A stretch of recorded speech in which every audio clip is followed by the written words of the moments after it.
I don't remember any of it. You don't remember?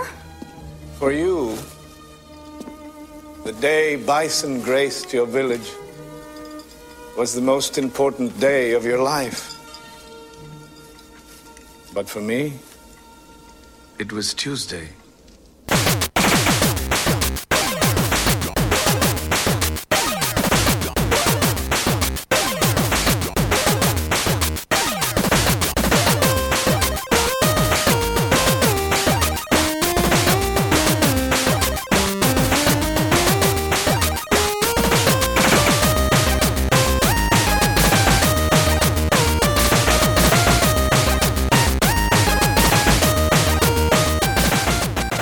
Welcome to the Rated G for Gamers podcast, episode 197. Just a reminder before we start that you can find us on Facebook, Twitter, Instagram, and YouTube at Rated G for Gamers. Please rate and review us on iTunes and Spotify. We appreciate all the love.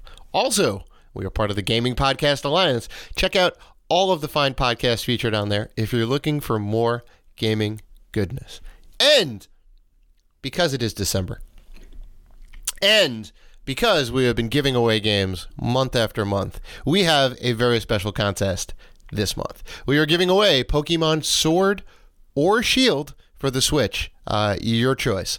Secret code this week is Bulbasaur. So send us that code via DM, private message us on social media, or email us at info@ratedgforgamers.com for entry. Note that you can enter once per episode, and we will be dropping codes all December long. So good luck to all who enter. And also, because it is December, and in the spirit of the holidays, we will be giving away free stuff, stocking stuffers, if you will, on Twitter. Each week, we will have a brand new contest and a brand new prize.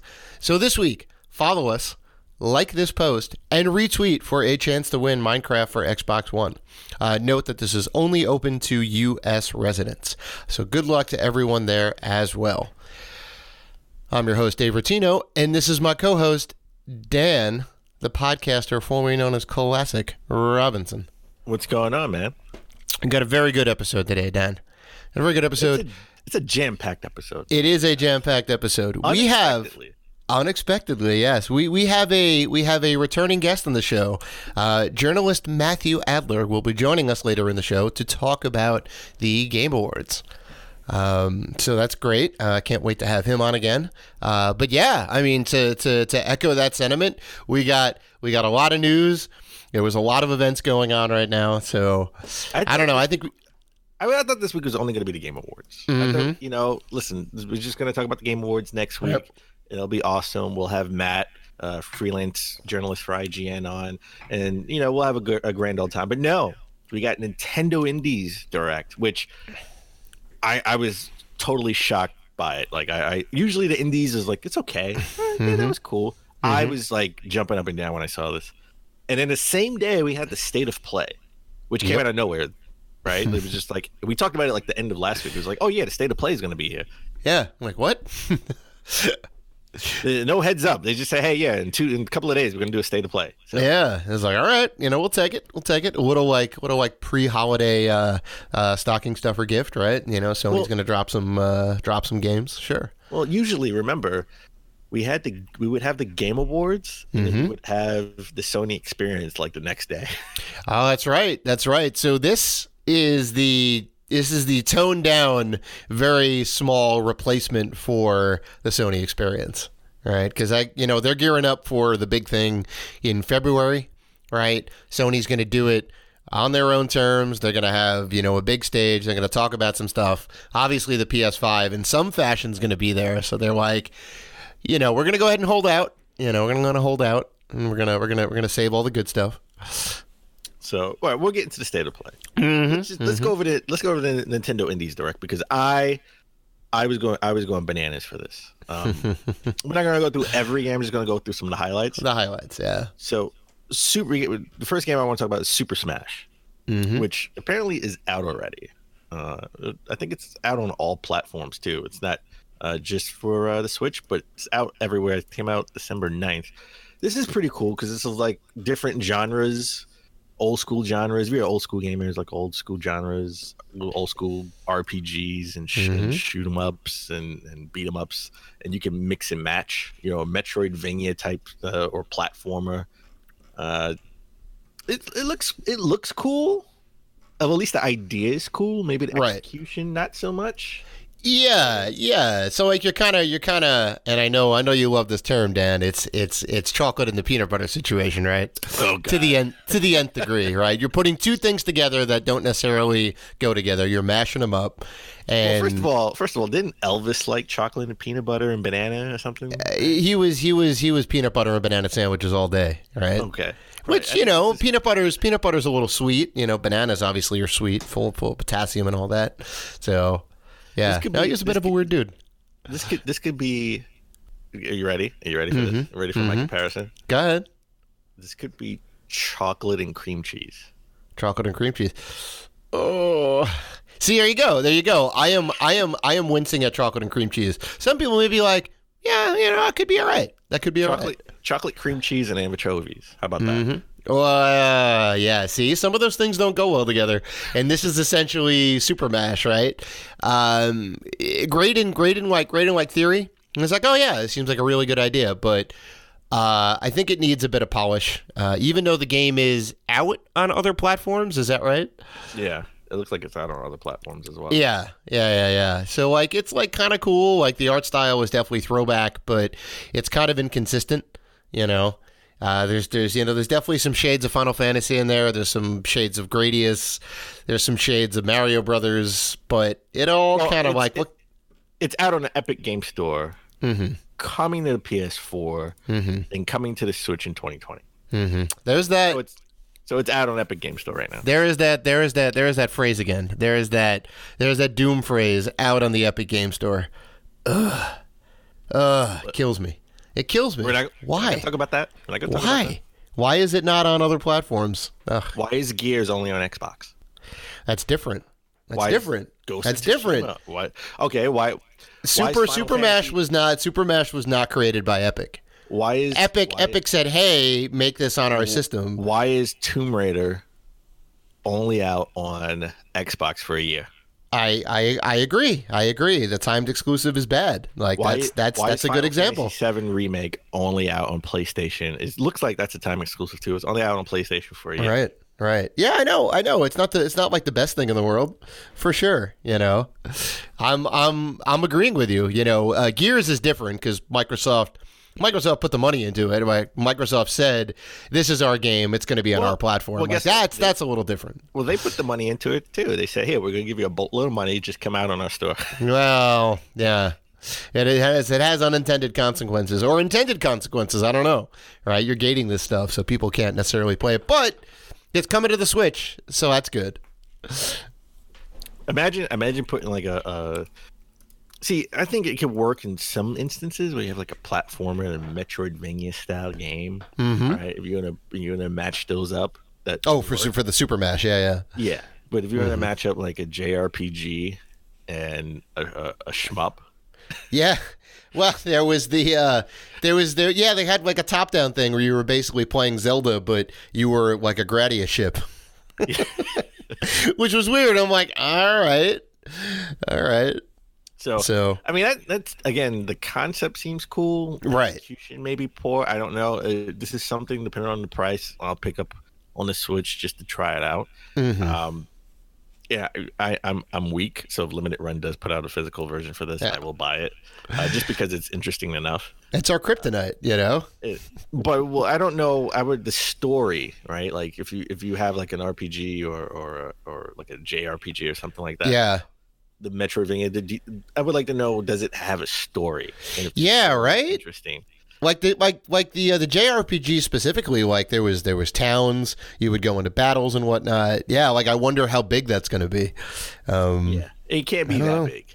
No, of course not. Put that much time into that if they wanted to do everything else. That's exactly right. Yeah. But you know what is big? Well, you know what was big? Golf Story. Well, Golf Story was huge last year. And I know you were shocked that I love Golf Story. Yeah, because it's 5-6 hours into that. It's a golf game. B, it's an RPG. There's two things you're not necessarily fond of. not a big golf fan. I'm not a big RPG fan, but when you put them together, it's perfect for me to play. Yeah. It's a really good combination. And I like the fact that we got the physical edition on the Switch through a limited run. But now I tried to get that, missed it. Yeah. But now we have a sequel, and it's called Sports Story. Even more sports involved. It's not just golf anymore. It's tennis, it's volleyball, it's soccer. I think it's baseball too. When I saw the trailer, I thought, oh my god, it's Tennis Story. Like, this is awesome, and it's so much more than just Tennis Story. And it looks like you could, well, at least by the poster, right? The artwork, it looks like you're golfing. I mean, you're fishing with a golf ball. So it's like Fishing Story too. You can go fishing. That's wild. Yeah. So this honestly, like, this is the better mashup game. This is the better version of the genre mashing. Super Mash. Yeah. It's insane. Like, and like, you see some of the like golf holes you're playing on, and you just like, you kick your ball into other sporting events, right? Like right in the middle of it. So you like kick your ball into like a tennis court, and then it's like, oh, here's like the tennis part of it. So that's like super wild, and it all seems to work. You know, it's all seamless. It's in that same kind of game world. So very very very hyped for this. Oh, cricket is the game, not baseball. Similar, but not the same. Well, come on, they couldn't do every sport. They had to, leave. They had to leave room for Baseball Story. For Baseball Story, yeah. Sports Story too. Well, how would that work? But it can't be Sports Story 2 when Sports Story is the sequel to Golf Story. I don't know. They can't put a number on it. It has to be like. Oh yeah. I present to you Double Dragon 4, Dan. Even though they already had a Double Dragon 5, and they technically had a Double Dragon 4, which was Super Double Dragon, but they said no. That Double Dragon 5 was actually Double Dragon V, so it wasn't a numbered sequel. And then they're like, here's Double Dragon 4. So they could do anything if they want to. They can do anything. It could be Golf Story. It could well, be that Golf means Story they could put out a Golf Story 2 then. It's true. That's true. Technically. Take it back to its roots.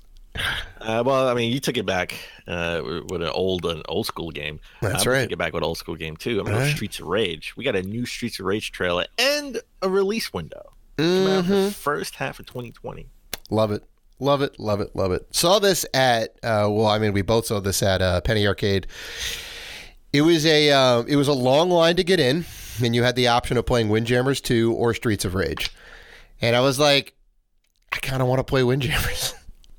So I ended up playing Windjammers instead, but I kept peeking over to see like the play on Streets of Rage, and it looked really good. It looks like they're putting a lot of love into this, so super hype.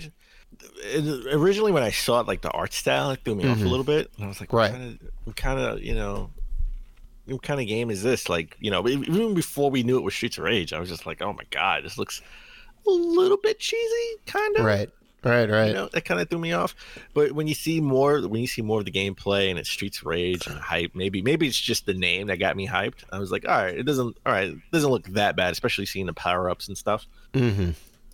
I'm kind of hyped for this game. Yeah, man. I mean, when you see it in motion, it kind of all really comes together. Yeah. No, you have to see the trailer. You can't see like still pics. Like if this was something I saw in a magazine, right? Still pics on them, like, oh, this looks terrible. Sure. Yeah. I'm with you on that. Once you see it in motion, it's like, okay, I can get down with this. Now, the biggest question is, do you think there'll be a physical edition? 100%. 100%. Considering this is the same development and production company behind the Windjammers, I guess, remake or port or update, I guess, a couple years ago, and Limited Run put that out like in a heartbeat. They put out multiple versions of that, right? And Windjammers is fantastic. So they're making a Windjammers 2. They're making a Streets of Rage 4. It's from the same company. Guaranteed. I would definitely bet money on that. Okay. Yeah. All right. And they're going to have a crazy Wicked special edition. Hopefully with a statue. Who knows? No. I think do you think maybe they'll put like Streets of Rage 1, 2, and 3? It'll come with it. Oh my God, that'd be fantastic, right? And like a Genesis cart. type art style, at least, maybe. Oh my God, I hope so, right? Because I mean, I guess this company, I think it's .emu, maybe, I think is the company. I guess they have the rights to Streets of Rage. You know, Sega's name is not on this whatsoever, right? No, I don't see it at all. No, Yeah. Sega. No, it is Sega. Sega's on. Oh, it is down there. Okay. Yeah. Okay. It's Sega. Okay. Sega's involved. That would be cool. Like, just, I would get this for the Switch, and you put it out with that Sega art style, like just the Sega art, like a reversible cover, like they did for Sonic. Right. That like awesome. kind of like grid pattern behind it with like the the black and the Genesis logo at the top. Sure. With Sonic Mania, I mean. Yep. So. Yep. But I was super excited. I jumped up. I jumped up and kind of like screamed at work because I was watching this at work. I was like, "Oh my God!" Yep. Axiom Verge 2. Ooh. Yep. Bananas. I love this game. Love this game. Listen, I have Axiom Verge digitally on the PS4, and I beat it. And I got the only thing I'm missing is 2% of the map. I got 98%. I just a little piece of the map missing, and I can't tell you my frustration. I can't find that damn thing. I have Axiom Verge, the special edition for the Vita. I have Axiom Verge for the Switch. I have Axiom Verge, a special edition for the Wii U. I don't know if you can tell, but I love this game. Yeah, man. Oh, it's fantastic. You were like, you got to play this game. You got to play this game. First thing I did when I got the PlayStation 4 is went to the PlayStation Store and downloaded Axiom Verge. It's great. I don't have I still don't have a physical. I got to get a physical of that. But I'm so crazy. I'm gonna go get a physical for the PS4. Because I have it digitally for the PS4. I might as well get a physical. I'm sure. I mean, of course. At this point, it has to be cheap. Of course. So I love this game. It looks cool. You're in it doesn't look dark and dreary like the first game. You're out in the open in the mountains or something like that. Yeah, it looked very. It looked like you were in. Yeah, you were in like the the Appalachians or whatever in this nice mountainous region. There's water around. Color palette's completely different. Almost the inverse of Axiom Verge, the first one. And a female protagonist in this case, so interesting to see how that character kind of plays into the overall story. That was kind of neat. I did notice, I don't know if you saw, they added a bunch of new abilities. One thing in particular is you're able to grab onto ledges and pull yourself up, which is you can crawl up like Knuckles. Yep. Ledge. That looks awesome. Yeah, and it looks like you can have like multiple weapons and equipment equipped at the same time. I saw a bunch of like little icon things in the upper right hand corner. So yeah, super hype. I am all in for this game and my special edition. It's coming. It's going to come out. They got to have a physical limited run. Yep. On their Instagram had what game from the Indies event would you want to see physical? And I was like Axiom Verge 2, Axiom Verge 2, Axiom Verge 2. I think I answered them like 4 or 5 times. I want Axiom Verge. I want Axiom Verge. So yeah, man. This game looks awesome. I can't wait to play this. I can't say enough. I jumped up and at work. People were looking at me like I was crazy. So it's coming. It's coming to the Switch in the fall of 2020. It's coming to PC as well. Axiom Verge, the original I don't think was on PC, so this will be the first Axiom Verge game on PC. That's wild. Why did it take so long to do that? That's insane. Well, it is one man, right? I mean, yeah, sure, but I mean, it came out on the Wii U, man. Only because they promised it, they had to deliver. Well, I know. That was a whole limited run thing and whatnot. But they ended up working all that out. But so apparently, he's been working on this game for 4 years. So I can't wait. I can't wait to play this in all 2020. Yeah. So that was it. The Indies event. Well, the Nintendo Indies event. I thought. I got to be honest. I thought it was maybe the best Indies event ever. Like in my view, I thought this was great. Because they definitely had 2 major game announcements that I didn't see coming, and a sprinkle of little trailers of indie games that look interesting. So I was all about this. But then later on in the day, we got Sony State of Play. Yep. And my God, I don't think this was the best State of Play they've had, but it's up there. It's top. It's definitely top 2. I don't even say top 3. I thought this was a pretty good state of play. Okay. So this was the worst kept secret. I mean, they already leaked it. I think they leaked it on purpose. Honestly, I don't think this was. I think they did this to generate hype for the state of play. I think they should have if this wasn't announced, I think people would have been like going bananas. But since we kind of already knew this was coming, they kind of like killed some of the excitement for it. But Resident Evil 3 remake is real and is coming sooner than you think. April 3rd, 2020. Yeah, bananas. I mean, we knew it was a thing ahead of time, and I think you're right. I think you're right about the leak. You know, why not get a little bit of hype around it? And this is the Resident Evil 3 is the final game in the original 6 to be remade. Yes. So now everything is on the new engine, right? They have this new, I forget what they call it, but their new RE game engine.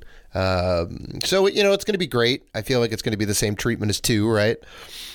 They're going to have the similar style and all that, similar graphics. But did you play Nemesis back in the day? Because I've never played this game. I watched. Oh, really? Play it. Yeah. I definitely I rented Nemesis. I played it for a while. It's a lot like 2. You're running around the city. You're not just in the police station like you are in 2. You're running around the city with Jill and new Stars member Carlos. At least new to the series at this point in terms of playable characters. I don't think his name has been dropped around before, so that's cool. So you do get the 2 different adventures, but it's kind of more of the same. Nemesis is the villain. He's much like Mr. X. He kind of pops up randomly. I hope they do a little bit more to differentiate it from 2, because it was kind of like more of the same, which is why like 4 was so crazy and how it went like so left field. They're like, we're gonna switch it up, Let me actually, is Nemesis like unbeatable like Mr. X? Coming at you all the time, and just I think it doesn't do anything. Yeah, I mean, I think you can basically stun him or just kind of get around him and run. I think it's that type situation again. Yeah, because I remember trying to shoot him with like grenades and bullets and whatnot, and I think you can stun him is probably the best you can do, because I'm pretty sure he's the final boss, right?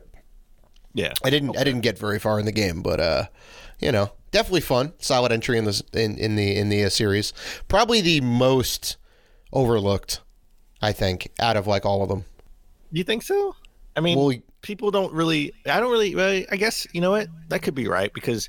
Well, I'm not saying the most loved or the most hated, but you don't hear a lot of people talk about it. No, you could be right, because the first one is iconic. Yeah. The second one is the most the most anticipated sequel, right? Mm-hmm. The fourth one is regarded as maybe the best one in the series. 100%. 5 and 6, not so much, because they're more action based. Yeah, I mean, 5 was good. But you do talk about them. You just talk about them not in such a positive light. Right. Right. And 7 obviously is the new one, where it's like the redemption story. So 3, yes, I don't really hear people talk about 3 that much. Yeah. Yeah. It's kind of like kind of got lost by the wayside a little bit, partly due to the fact that they never remade it. And it just kind of sat on PS1. It wasn't even on like PS2 or even like Dreamcast or anything. It was a PS1 exclusive. Well, it's coming earlier than expected, April 3rd, 2020. Mm-hmm. That's awesome. This is about the time that Resident Evil 2 came out this year, right? It came out in February. Yeah. January, February. So yeah. It's still in that Christmas 2 sweet spot though. Listen. January through March. January through May, April. Jam packed. Like, yeah. Oh my god! Like everybody's trying to get their games out before next gen. Mm-hmm. Well, you gotta. Cyberpunk's coming out around that time. This game's coming out. Avengers. Yeah. Last of Us Part 2. I mean, we keep going on and on. I know. Animal Crossing, if you're a Nintendo fan. All right. This was a curious matchup. You want to talk about Super mashing 2 companies together to do a collaboration. Square Enix and Platinum come together for a game, Babylon's Fall. Now, this, when I first saw it, I was like, this is like, is it like a Dark Souls type game, right? I mean, it looks like Devil May Cry meets Astral Chain. Right. It looks like definitely like an action, more like an action RPG. But I hope and I pray this is not sort of like a Dark Souls game. I don't need a Code Vein experience like I did last week. That was in my not my type of game. Right. I'm sorry. Right. But it's interesting that these two companies came together. It kind of makes sense, I guess. They do make similar kind of type looking games. Sure. I think Squaresoft is going to be in more of a kind of we're kind of producing the game, so they get all of the resources to Squaresoft. Platinum, I'm assuming, is going to be doing most, if not all, of the development work on it. Then great. Then it'll be more like Bayonetta. I would assume. I would assume how that's like going to go. Maybe like Square's going to put some resources into it, but Square definitely has some action RPG games, and they have some. They kind of have some pedigree in that field, right? It's not all turn-based old school Final Fantasy. Like 15 was chock full of action, right? You're running around and you got to get in the right position and zoom around the field. So, it looks amazing. It looks really good. Super excited for that. But I don't think we have a release date for it yet, right? We just kind of got we got this amazing teaser trailer. I'm sure it's going to be like a 2020 game at some point. Maybe it could be even next gen. Who knows? Right, and we'll talk about that later when we talk about Game Awards. Yeah. But let's talk about VR. We knew they were going to give some love to VR because they're obviously not looking to make another handheld, but they're going to look to really push VR out there because they're going to look to innovate and be. I mean, look, they're the best-selling VR headset out there just because it's more accessible. 100%, right? I have to have a powerful rig, right, to play VR. Yeah, and like the price is real affordable for it. But this Paper Beast for VR looks pretty interesting. That's something that I would really look to play. Well, this is the guy who made Out of This World and also Flashback. The amazing. As well? I didn't know. Oh yeah. Yeah. I'm pretty sure both those games were under his belt. And they're, for anyone who doesn't know, you should go back and look up some videos. I know they made like ports of them to modern consoles. They're fantastic. It's a action. The special edition came out for the Switch. Yeah. So they're like action adventure games, I guess is the way, but it's more like puzzle adventure. Maybe is the way to go about it.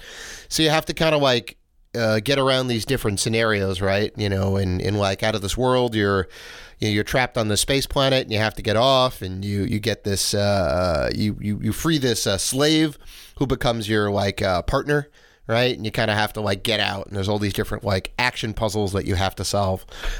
Super interesting game. It was all like, I don't know. I don't really know how to describe the graphics, but like it looked like super cool. Like, everything was like kind of pseudo 3D maybe, but like flat, right? So the characters had like these very interesting animations, and everything was like kind of flat and like single shaded. But this looks like this guy's type of game, right? So it's a giant. Well, good. You have like paper monsters. That are more suitable. I don't know what type of animal they would sort of I could compare it to. I mean, like they're four-legged beasts for sure. Definitely four-legged beasts with long neck. It's more like a deer in a sense. That's the vibe I get, and you sort of like lead. You can put a leash on them and lead them, or grab food and lead them into a certain area. Right. It looks pretty wild. I mean, it looks like something at a little Big Planet, right? Yeah, a little bit, kind of like a sandboxy kind of do your own thing type of thing. Yeah, I'm definitely kind of hype on this. I'm definitely going to be checking it out because of what this guy's done in the past, and I love VR. You know that. So I know you love it. You love it more than me. Yeah, right. I'll tell you that. But this game is coming out Q1 2020. So we can look forward to that. But we got some minor drops too that I think people kind of overlooked at the same time. Yep. Minecraft is coming out cross-platform play, right? Cross-play with Xbox. So that means if you want to log in, do cross-play, and you want to log in to Minecraft, you need an Xbox account playing on a PlayStation, just like you do on the Switch. Yeah. See, you said this would never happen, Dan. And it finally has. Breaking down barriers. I never said it would never happen. I said I understand why they don't want to do that. Well, there you go. We have new management now. New management. So you know they're probably want to do some goodwill coming into the PS5. Coming into the PS5 era, they probably want to do some little things like this for goodwill because there's a trade-off here. All right. Because MLB The Show, which is made by 2K but published by Sony. That's right. I think it's published by Sony, but it's been a Sony exclusive since 2013. Okay, now it will be published on multi-platforms. It will be coming out on the Switch and it'll be coming out on Xbox. Now, they didn't specifically say when they said this was coming out multi-platform, they didn't specifically say this was coming out to the Xbox and the Switch, but immediately Nintendo and Xbox tweeted out MLB The Show coming to our systems. Yeah. So I thought that was awesome. Yeah. Everyone, that's finally wild. If you have an Xbox, you get a good baseball game. Right, because they had it locked up since what, like 2012, 2013? 2013, right? 6 damn years. My boss at work, because he was asking all of us kids who still get into the gaming, and he's like, hey, what do I get? I'm thinking about an Xbox One. I'm thinking about a PS4, and we gave him like the pros and cons. Just give him a Switch. Well, this was like pre-Switch, so he was like, "Oh, what do I get?" And we gave him all the pros and cons. He got an Xbox, and then he found out that only the baseball games are out on the PlayStation 4. He said, "You guys didn't tell me that I can only get my baseball games on PlayStation." So he traded in the Xbox for the PlayStation because he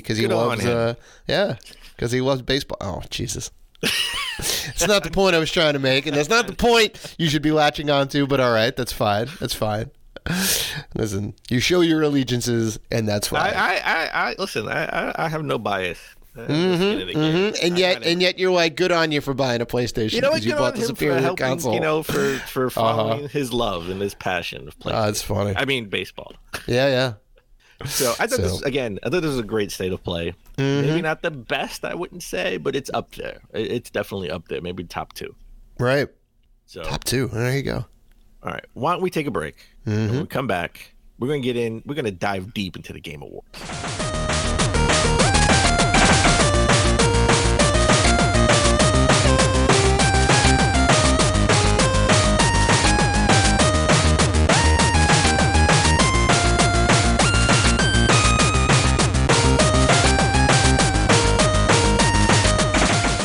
And we're back. All right. Why don't we talk about the Game Awards? But before we get into that, we have a special guest with us, a returning guest, freelance journalist for IGN, Matthew Adler. Hello, sir. How are you? Hello. Happy to be back. Thank you guys for having me. Good to have you. Good to have you be back. It's a crazy week, right? It's like winding down to Christmas. Usually there's not a lot of news, but there's a lot of stuff going on. And you've been on the show a couple times already. We love to hear your kind of opinion on things. You've been doing some journalism work for IGN, right? Yes, I have. Yeah, I've been writing for IGN since February of this year. A lot more in the last few months for sure, and there's no shortage of news right now, I'll tell you. Yeah, and I'm assuming it's been a good ride, right? IGN seems like a pretty good company, and you seem to be enjoying yourself based on all the stuff that you've been writing, and we've kind of been peeping some of that stuff, and it's it's great. It's great. Absolutely, yeah. It's a very talented group of individuals, and everybody works well together as a team, and it's very cool to see how all this stuff out in the ether comes together into these fantastic stories. So yeah, it's a pleasure. Listen, I loved your article on worst games of 2019, but I think you kind of were wrong. WWE 2K was terrible. Oh yeah, that was actually pulled based on Metacritic score. So that wasn't like me ranking them. That was the internet ranking them situation. Okay, all right. So let me correct myself. I'm sorry. The internet was wrong. Okay. Yes. That's fair. Right. That game was a laughable disaster, but it made for some really good GIFs and videos circulating around the internet when it released. So people were just like sinking into the floors and everything's got like jiggle I love physics. the one where the girl just starts flying around the ring in a circle. Just how that code broke so horribly is baffling to me. But shoot, I'd pick it up for that. I liked when Roman Reigns tried to do a body slam and then he fell through the ring and he was wrestling the whole thing through the ring. Like half of his body was through the ring. And the guy was throwing punches at the sky and it was hitting him down here. He was like all the way by his legs. Mm-hmm. Yeah, that makes sense. Yeah, the hit detection was that's how perfect. wrestling works. And even with all of that, 2K, I think we talked about it last week. They're still on track for a 2K21. Maybe. Well, the problem was we said that they may cut funding for 2K21, and then it may be even worse. Who knows? Oh boy, they should just wait a year. Just do what Ubisoft did with Assassin's Creed. Yeah, don't come out in 2022, right? Mm-hmm. When a new 2021. Mm-hmm. Well, I guess it would be called 2022, right? Because it's coming out the year, sort of the holidays before the year ends. So just do that and make it really good. Make it different. We've been getting the same game for like 8 years. Mm-hmm. Well, the issue this year was I believe they switched developers, and that's why like they went out of off the top of my head, I don't remember. Ukes, thank you. Ukes was out, and they've been working on the Visions, game for almost 2 decades. So visual concepts, maybe. Yeah. I mean, if you look at last year to this year, like visually, it's a different game.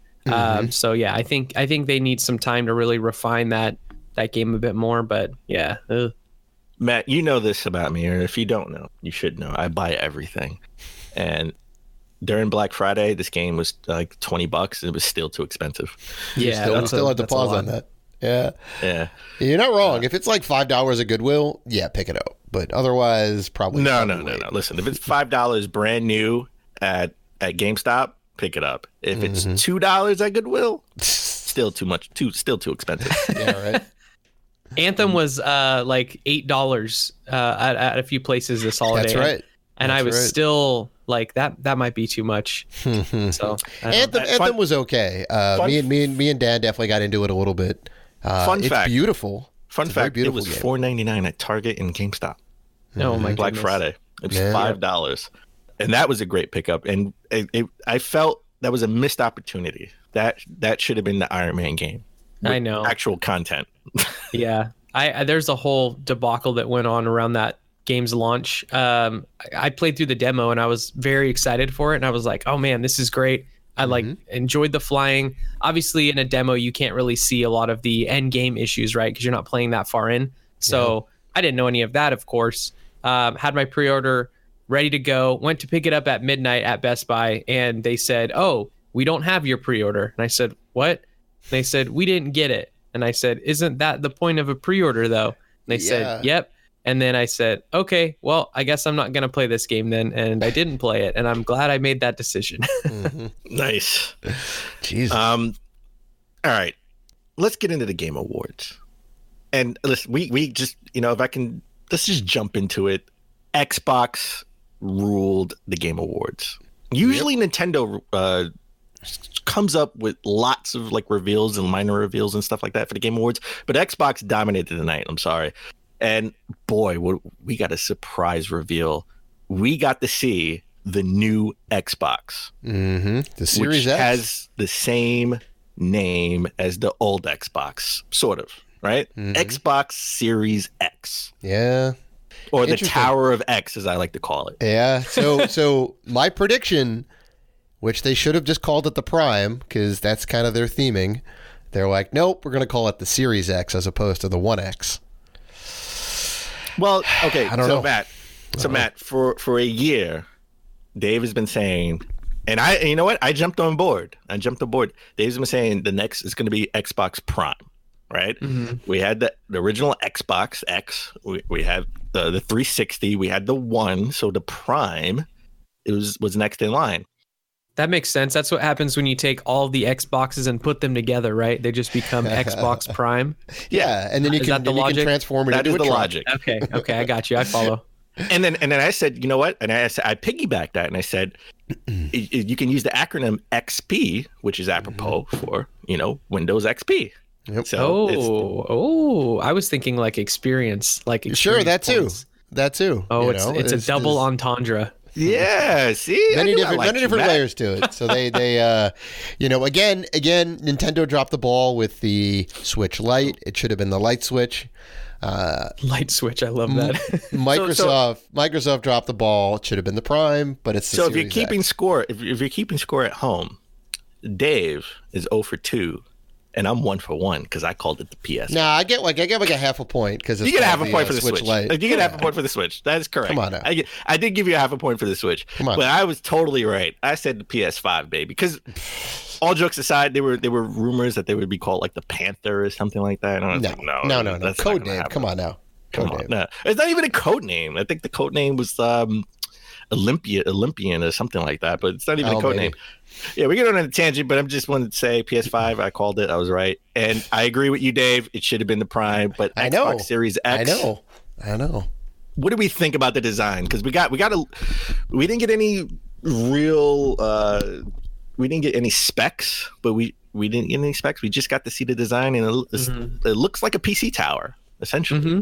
I'm all about the design. So I mean, look at all of the. So you like the refrigerator look? Okay, I do. I'm a big fan. Yeah, it's a PC tower, Yeah, it's a little PC standard tower. I think it looks cool. I think it's nice that they're changing the design up. It's not just a rectangular box that can lay down or stand up. It's a condensed box that can lay down or stand up. I don't know. I think it looks cool. It's very much in line with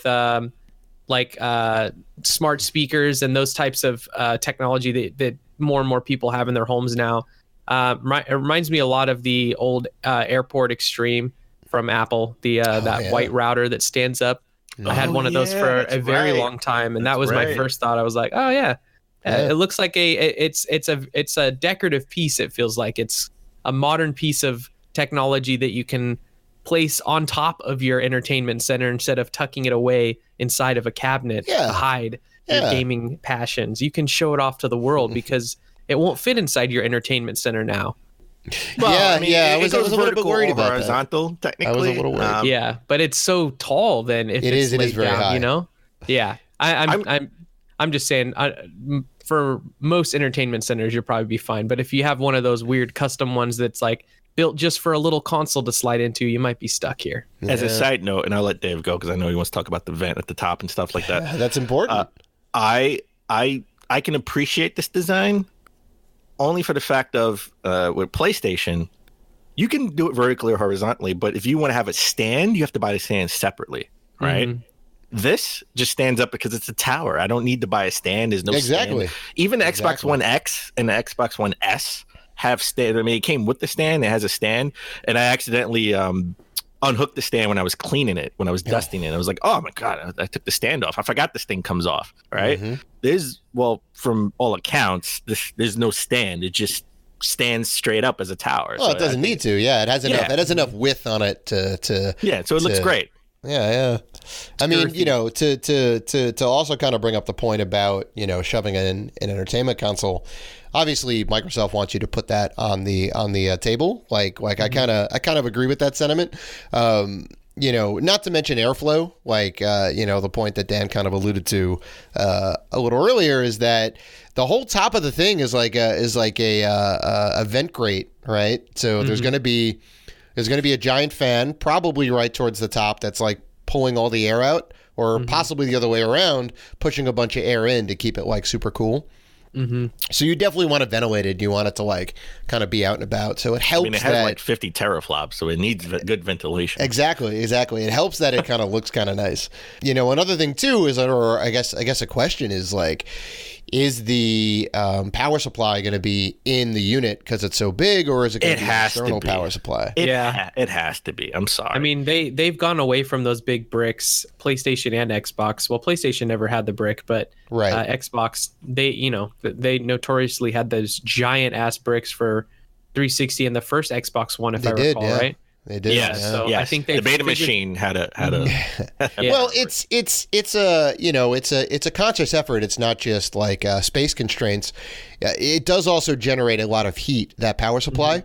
And then that's something you have to contend with, and you have to get proper airflow in or get the hot air out. I think they probably do have enough space to compartmentalize everything. So if it's just one unit with like a single little power strip, like beautiful, I'll take it.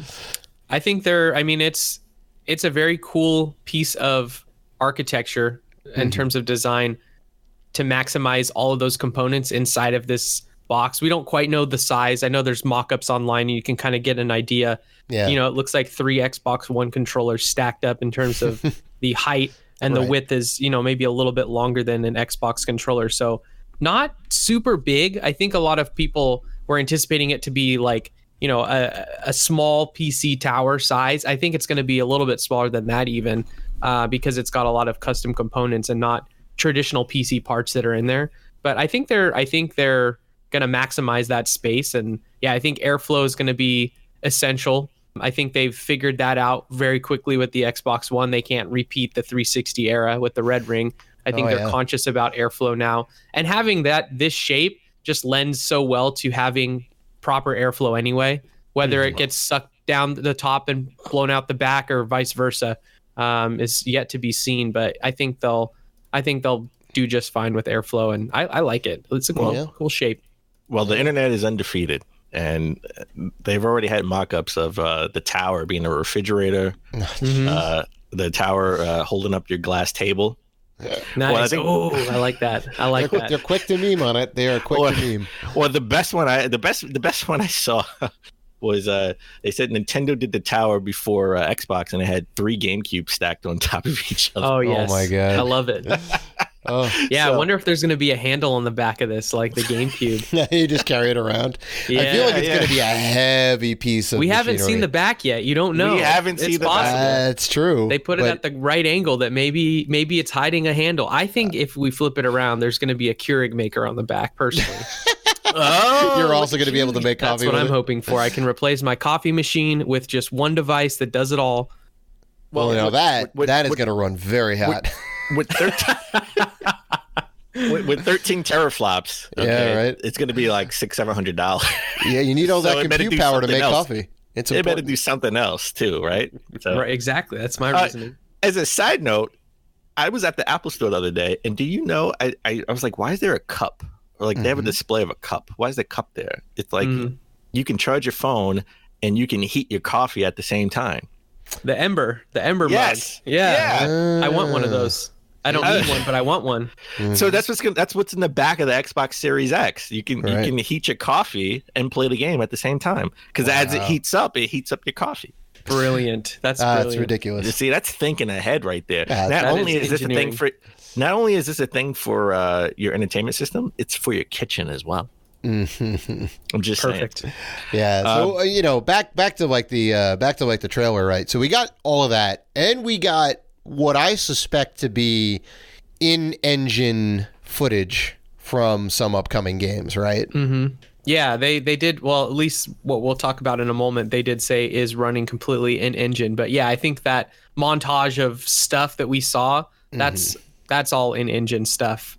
Yeah. Well, let's just talk about when the montage came up.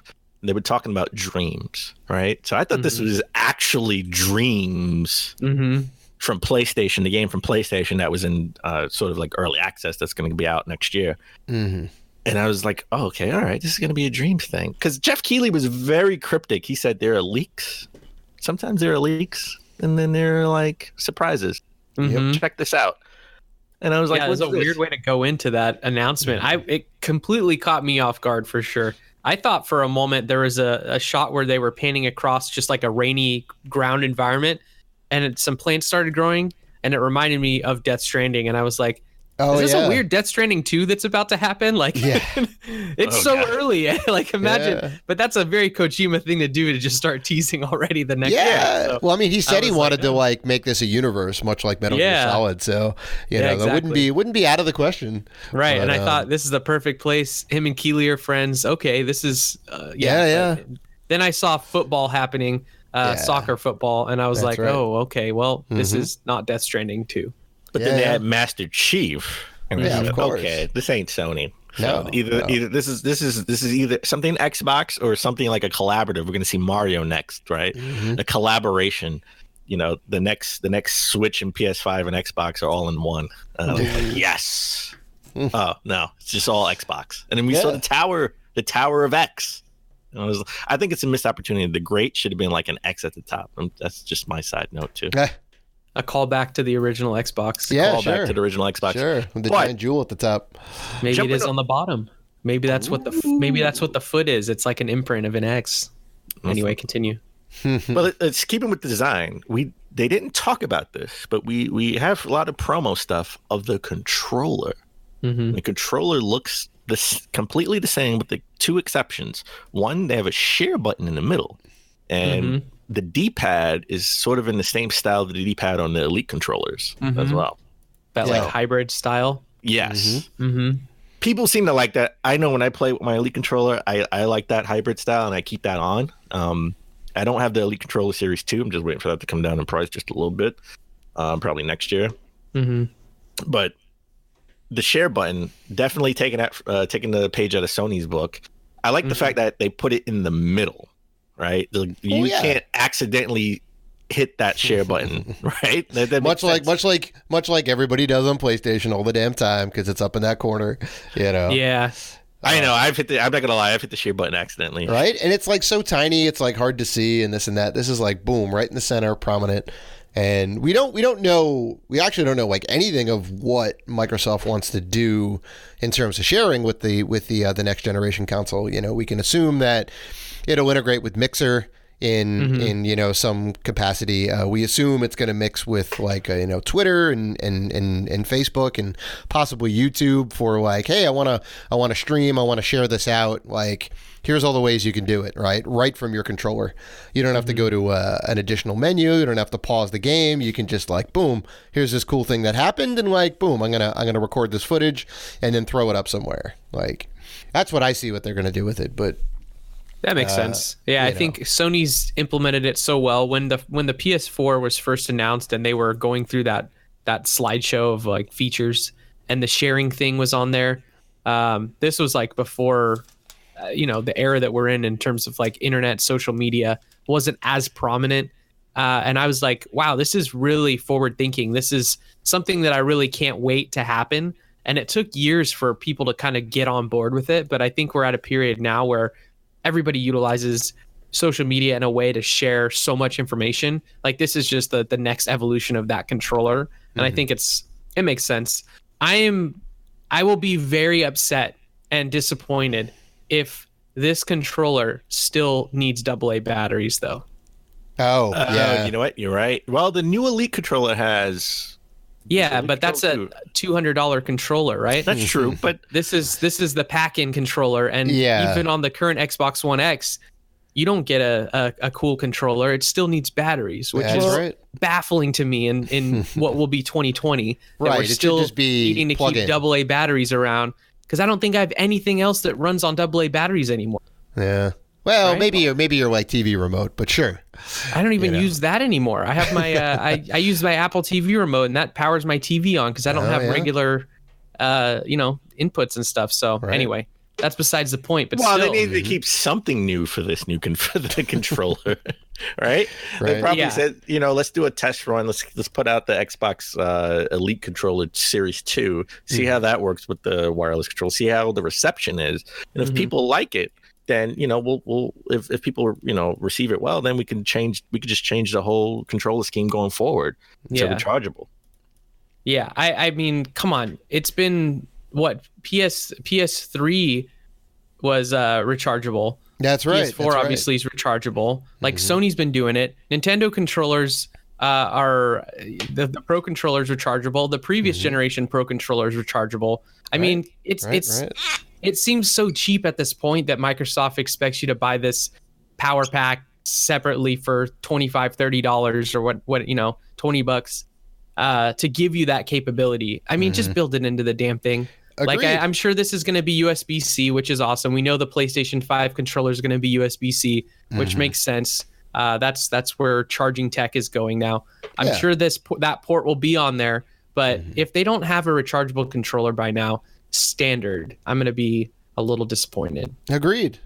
You know, to in terms of the USB-C thing, like Apple's moved to USB-C finally after all their like proprietary stuff. So, guaranteed. Like, I would make that a bet. Although we haven't seen the top, we haven't seen the back of the controller, so we don't know definitively. But right. Yeah. That's an assumption. But come on, just no AA, please. No AA. 100%. I think it's going to be rechargeable. So I don't think they're going to have a AA battery. I hope not. But again, all jokes aside, the tower is fine, right? It's something different than our normal designs, console designs, right? My only really issue is the name. Yeah. It's just the Xbox Series X. I mean, how confusing is the Xbox Series X with the Xbox One X? Like just in the stores, some parent or grandparents going to go out and says, my kid wants an Xbox X, right? That's all they're going to know.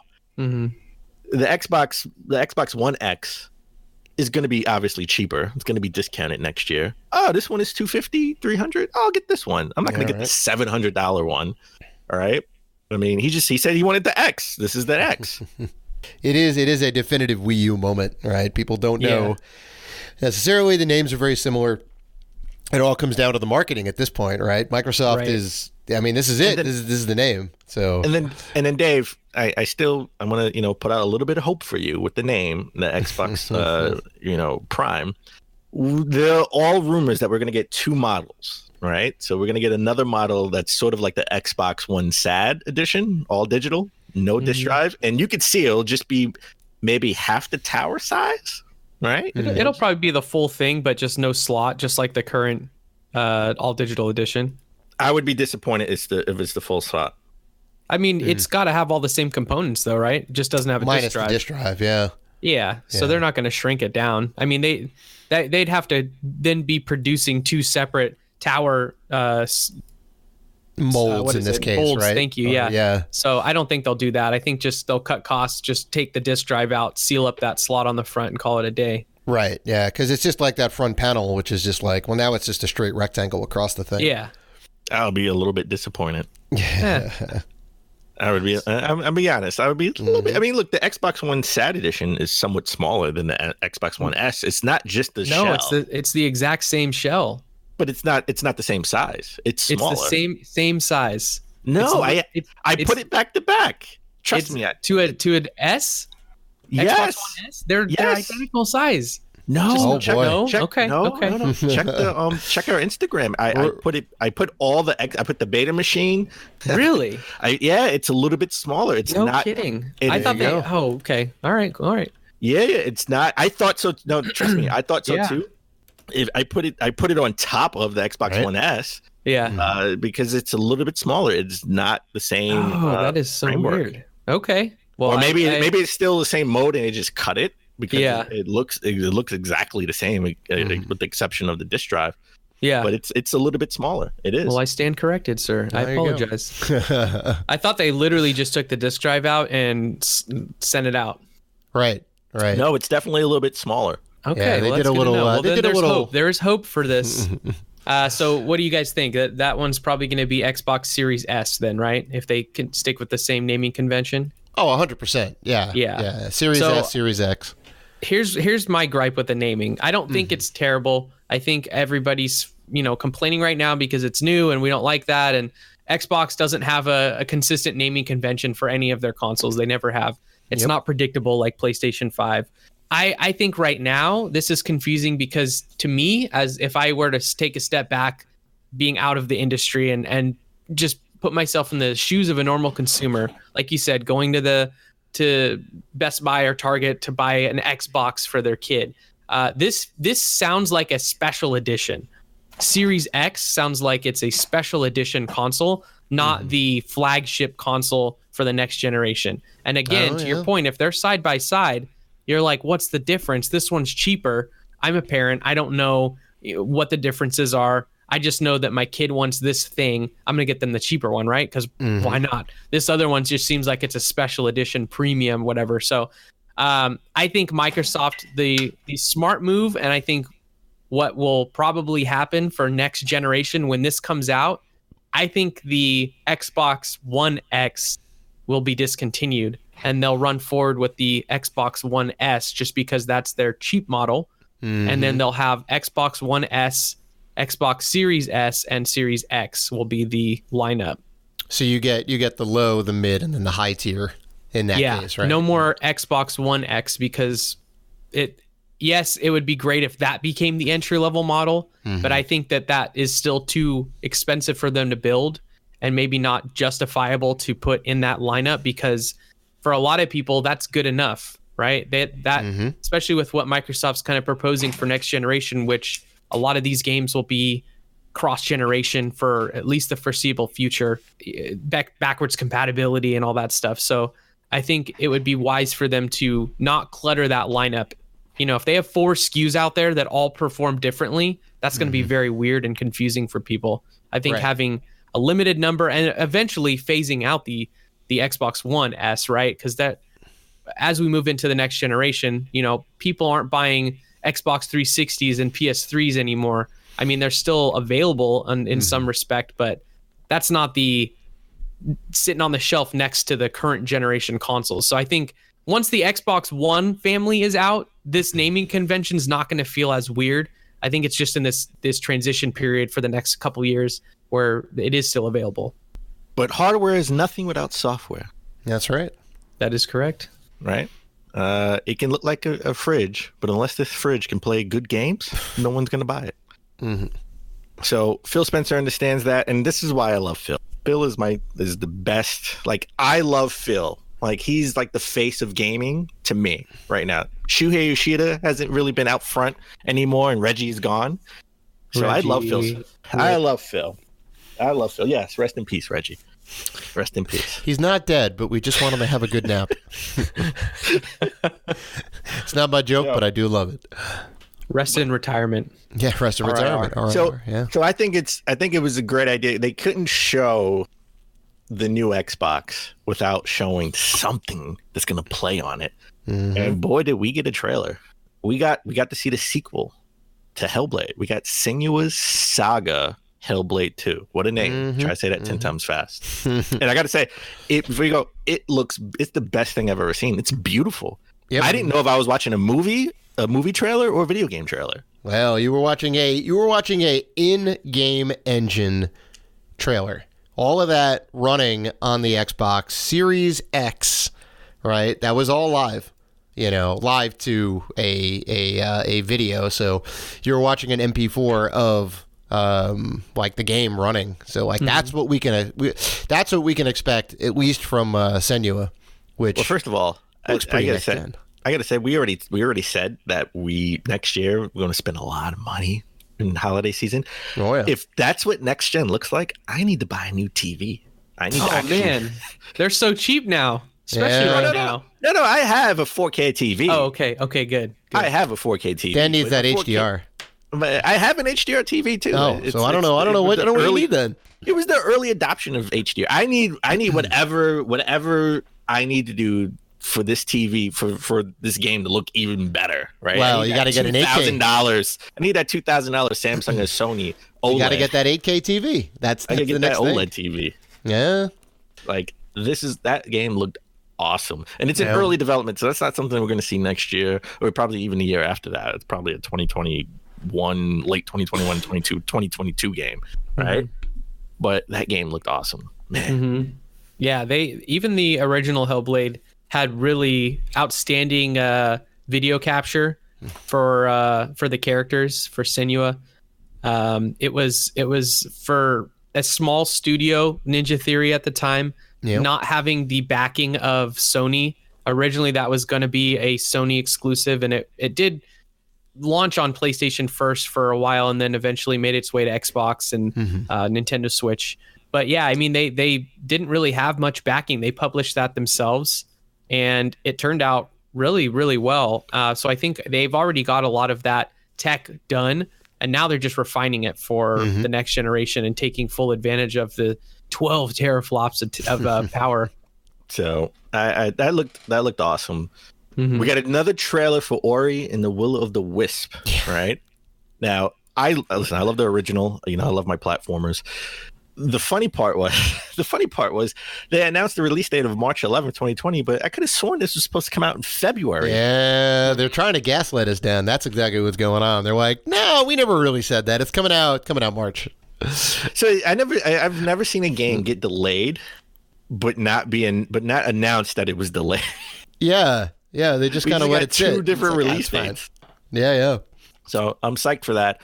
Also, I'm definitely, and I know you're shocked, I'm psyched for Gears Tactics. That's great. That's coming out April 28th, 2020. I'm not a big tactical game fan, right? Right. That's not really my thing. But you did, and you have said on the show many a times, you did like the Mario Rabbids tactical kind of crossover game. I guess it needs the skin for me. It needs like a skin for a property that I love and hold dear for it to be something that I would be into. I feel like this is going to be in the same vein, right? Like I don't know what your thoughts are on tactical shooters, Matt, but I know I'm a big fan, and they can kind of range in complexity from like XCOM all the way down to like a Mario Rabbids, which is a little bit more simple, but there's like a decent amount of meat on the bone. And this looks to fall probably like somewhere in the middle, maybe like a little bit more on the Mario Rabbids side. Yeah, I think it looks good. I think it's definitely an approachable title for sure for people who may not be into those type of games. I had never really played XCOM until the Enemy Unknown came out, and I was like blown away. I was like, man, this is very cool. I like this a lot. And Mario Rabbids was a delight to play through. I think it kind of wore thin a little bit near the end just because there wasn't a lot of variation. But it was a fun game for sure. I enjoyed it through and through. So I think this will be great, especially for Gears fans. I think it's nice to have a known quantity going into one of these kind of games, especially if it is a new genre for you. Yeah, I'm excited for it. Looks great. Yeah, I mean, like you kind of have all the built-in lore, which is great, and you can have all the characters come in from all the different entries in the series, right? Marcus will drop in, and JD will drop in. Well, story-wise, this takes place like 12 years before the original before game. the first game. So this is a new squad. Yeah, it's a brand new squad. Brand new squad. Oh, yeah. There's going to be some cameos in there somewhere. Yeah, it's going to be a real young Marcus. Cameos. Who will like Marcus is going to be a Marcus. little kid. Yeah, yeah. I want to fight. I want to fight the Lucas. Oh, I love it. So, I mean, look, Gears is. I know I'm talking about a tactic game, and this is like blasphemy for me. Like, wow, I mean, a big tactic game guy, but Gears is the Uncharted series for Xbox, in my view. Like, this is the series that I love most on Xbox. I've beaten all the Gears games. Love the story. Still think Gears 5 got shafted for at least being nominated for Game of the Year, but that's just my little rant. I'm sorry. So I'm stoked for this. So Xbox had a big presence at the Game Awards. We had the State of Play. They showed a little earlier in the week. They showed a little clip of Ghost of Tsushima, and they told us we had to wait until the Game Awards, which was a little annoying. I got to be honest. Yeah, they could have just not shown anything. Yeah, that was the case. It felt weird just to have this weird, short, trimmed little clip, and then be like, "All right, that was just a taste. We'll see you guys on Thursday." Yep. So, but we got the full trailer, and I said this game is not a PS5 launch game. I said it. I said this. They've even said PS5 may be back compatible. This is a PS4 game, so it had to come out. It had to come out before the PS5 launch. Yeah, I was out in summer of 2020. Yeah, I speculated on that because given the release window for all the stuff that we know so far, we know quote unquote Christmas 2, as we like to call it, Matt, is like, the time that's right after Christmas, from say like late January to like maybe like middle of April is when all the like now also AAA games are coming out. Yeah, that couldn't make it, and that kind of window is jam packed with a bunch of great games coming out. The summer is typically a dead time for games. Most big AAA titles don't historically come out over the summer. One of the exceptions being The Witcher 3. Huge game from like CD Projekt Red, came out over the summer. I said this would be a great time for Ghost of Tsushima to come out. So it makes sense. You get kind of around a little bit of the clutter, whether it's post or pre E3, yet to be determined. But, that's all the stuff. The E3 stuff is all the stuff that's coming in the fall or Christmas time or even like in the far future. And then you get a playable game. You get this of the like the big four tentpoles for Sony. Ghost of Tsushima drop. So I'm super hype, and I'll probably be able to get to play it now because it won't be a lot of noise around that time, gameplay wise. Yeah, I always wondered why there weren't more summer releases. Like everyone's out of school, younger kids are out of school. It's generally a slow time for games and news for the most part after E3. So why not get us a nice meaty campaign to play through during that time? So I think that's a good slot. Yeah. Well, a lot of people. Well, I think about it. A lot of people on vacation. Kids may be away at camp. So they may not be home to play games. That's why you have the Switch. I know I wasn't a lot of times. I was either away at camp or like a family vacation, so I wasn't really at home to play games. Well, maybe this is a play for the parents because they know the kids will be at camp and the parents will have more time to play games. Yeah, because we are the parents now. Exactly. Yeah, right. So the parents grew up in that game generation. Hell, some people's grandparents grew up in that game generation, right? That is true. Yeah. Okay. All right. Well, I think we're going to get like a state of play around like February, March, where we'll actually get a release date, right? Right now we have a release window, which I sort of was like, duh, this is not a PS5 game, so it has to come out before October. So it'll come in that summer window. I'm still holding out hope it'll come out in early September, which is still summer technically, but it may come out in like late August. That may work. It'll be definitely after E3. I don't think it's going to come out. E3 time. They don't want it bundled. They don't want to get it, convoluted with E3. This feels like an August game to me.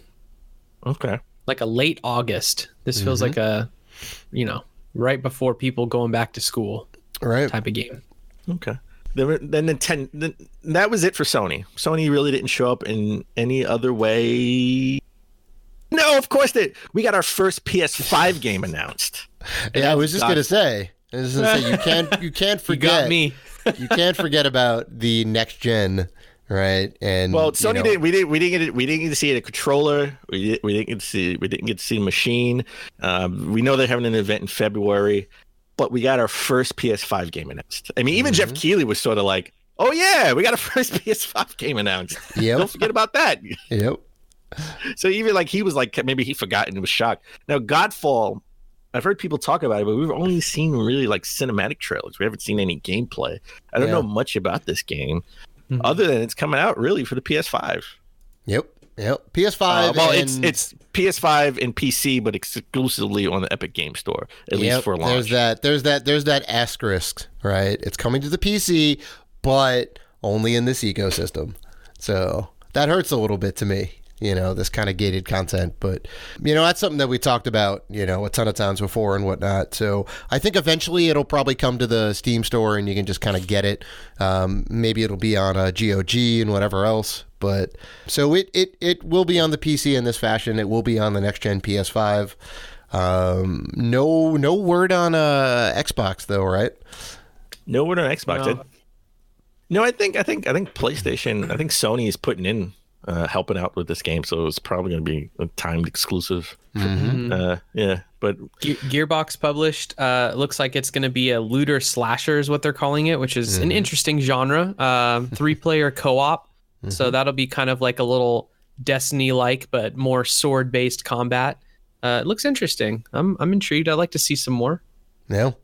Okay. I mean, I actually got this semi-confused Godfall, and the game. Where Square Enix and Platinum Games are partner up on Babylon's Fall. Oh, yes. Oh, yeah. That looks more like a DMC kind of game. Yes. I just hope it's not Souls-like, because I don't like the Souls. Yeah. not a big Souls fan. I don't like games that are too difficult. Right. Yeah, and that game starts on super difficult, and you can make it more difficult in some cases. I don't need another Code Vein situation. Yeah, I don't know if you played Code Vein. I picked up Code Vein during the Black Friday sales, and I was like, yeah, I'm all about this because it's, I'm thinking it's going to be sort of like Bayonetta style. No, it may look like an Astral Chain Bayonetta type art style, but it is Dark Souls all the way. And oh man, the save states are unforgiving. They will put you back at the beginning of the level if you lose. Oh boy. So that's a note from me. Yeah, no, I'm okay.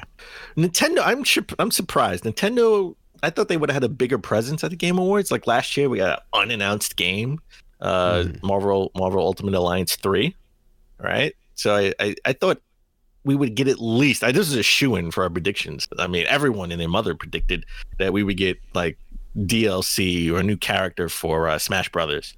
Nothing, but we did get DLC. We got DLC for Marvel Ultimate Alliance 3. Ooh, which is sort of apropos, right? Because they announced it last year, so we get DLC this year. And we already knew DLC was coming, so it's like not the most exciting thing, right. But there's a release date and it's coming soon. It's not like you have to wait too long for it. Yeah, it's coming December 23rd. I mean, it's sort of like the Phoenix saga. So we get Cable, Gambit, Phoenix, and Iceman. So I mean, that's cool. I like the game. I made it more than halfway through. I got stuck at a level and I just never went back to it because I was playing Super Mario Maker 2 afterwards. Which now that I think about it, having the Zelda skin in Super Mario 2, they announced it like a week and a half ago. They should have just waited to announce it at the Game Awards, right? Everybody would have gone crazy if they saw, oh my god, you could play as Link in Super Mario Maker 2. Yeah, and it's available right now. Yeah, and it's available right now. That would have been a cool timing for sure. Yeah. And they think about it. They just announced it it was like a stealth drop. They just put a trailer out on Twitter, and everybody saw it. It would have had a bigger impact if it would have been at the Game Awards. It wouldn't have overshadowed Xbox, but it wouldn't have fell by the wayside. It would have been sort of the talk of the town after you talk about Xbox. It'd have been like, oh my god, you could play as Link in Super Mario Maker. So, right. And it didn't come out on the 12th too? Like they literally could have done a, hey, it's out now type thing. Yeah. Whether launched like here it is, here's the DLC. You can just play it. Well, maybe they plan to do that, and then plans change. Who knows? That was a missed opportunity on Nintendo. I agree. That's a good point. But they did announce Bravely Default 2 coming to the Switch in 2020. Now, I didn't play the original Bravely Default game on the 3DS, but this isn't even the second game in the series, right? Yeah, speaking of awkwardly named titles for games, there was Bravely Default, Bravely Second: End Layer, and now Bravely Default 2. Why not just Bravely the Third? I don't know. I'm not too deep into these games. I haven't necessarily played them either. They do look very good. They seem like they're up my alley. Is there something you've been into, Matt, at all? Or yeah, so I did play through the original Bravely Default. I did not finish it, but at the time it was cool because it was Square giving us an old school Final Fantasy style JRPG game. But the benefit was that the grind was lessened because you could speed up the battle speed and essentially like power grind like very quickly. So it was nice because it took away a lot of the annoyances that you'd find in JRPG games and kind of trimmed the fat, if you will. I didn't play Bravely Second, but from my understanding, Bravely Second was a direct sequel to Bravely Default. Same characters, just a continuation of that story. And Bravely Default 2 is a new set of characters. I guess they're turning it into like an anthology style series, like a Final Fantasy or Dragon Quest. So I see. I agree. It's all kind of based in that world. Yeah. Yeah. So confusing name. Yes, I do agree, but I get why they're not calling it Bravely Third or Bravely the Third because it is new characters. So I think they want to get maybe away from that original story. But yeah, it's cool. I mean, it's obviously looks a lot better. It's made for the Switch and not an old 240p console, Nintendo 3DS. They don't have to rely on those cheap 3D effects anymore. Nope. They can actually go kind of full engine now, which is nice. So yeah, I'll keep an eye out for this one for sure. Nice. Well, this makes sense. I mean, the Switch has been out for what, 3 years, right? Yeah. So 2020 would be, in March 2020 would be 4 years. So we got around the 4th and 5th year. I think we're going to see an influx of games coming to the Switch, and that's only because Nintendo has traditionally always had two studios, right? Like they had a set of studios for their console games and a set of studios for their handheld games. And now they only have one system that's handheld, a hybrid system. So now you can get an influx of games from all your studios coming to one system. And it just makes sense that, Bravely Default 2, which was traditionally only a 3DS game, is coming down to the Switch. So and just like Pokemon, right? So I think the next 2 years we're gonna get a lot of these type games coming to the Switch. So yeah, I think this is actually the first year that kind of felt that way. Like we got the mobile and the handheld / console genre games together. I mean, this year we had Fire Emblem, which has traditionally been a handheld game for the most part, but started on console. It did start on console, but for the Western audience, it came to the Game Boy Advance, 2005 or something, 2003, somewhere in there. And since then, we've had a couple console releases. I think the last console one was it Wii? It was on a Wii, yes, correct. Dawn of Radiance or some Radiance of Dawn or something. But yeah, we haven't had a console Fire Emblem in a very long time. But who knows if the 3DS or if they still had a dedicated handheld line, maybe that would have been there. Pokemon obviously has only been, for the most part, the core RPGs have been on the handheld, so that would have been kind of a handheld-esque game. But yeah, to your point, now that we have one unified platform, I think this year kind of felt like Nintendo had a lot of first-party games that came out, like 12 to 14, if I recall. A lot of games that would have been split across two platforms, and it felt pretty packed. But I think we'll only see more of that going forward. Yeah. But speaking of the Wii had, I know it had a lot of shovelware, and Dave always makes fun of the Wii. I mean, it's a fact. It had a lot of shovelware, It only had 5 good games, and they were all named Mario. They had like 20 good games, and they all came from Nintendo, more or less. So, but everyone loved the No More Heroes series, right? I haven't played No More Heroes 1 or 2. I have them in a collection. I have a big backlog, trust me. One day I will get to them.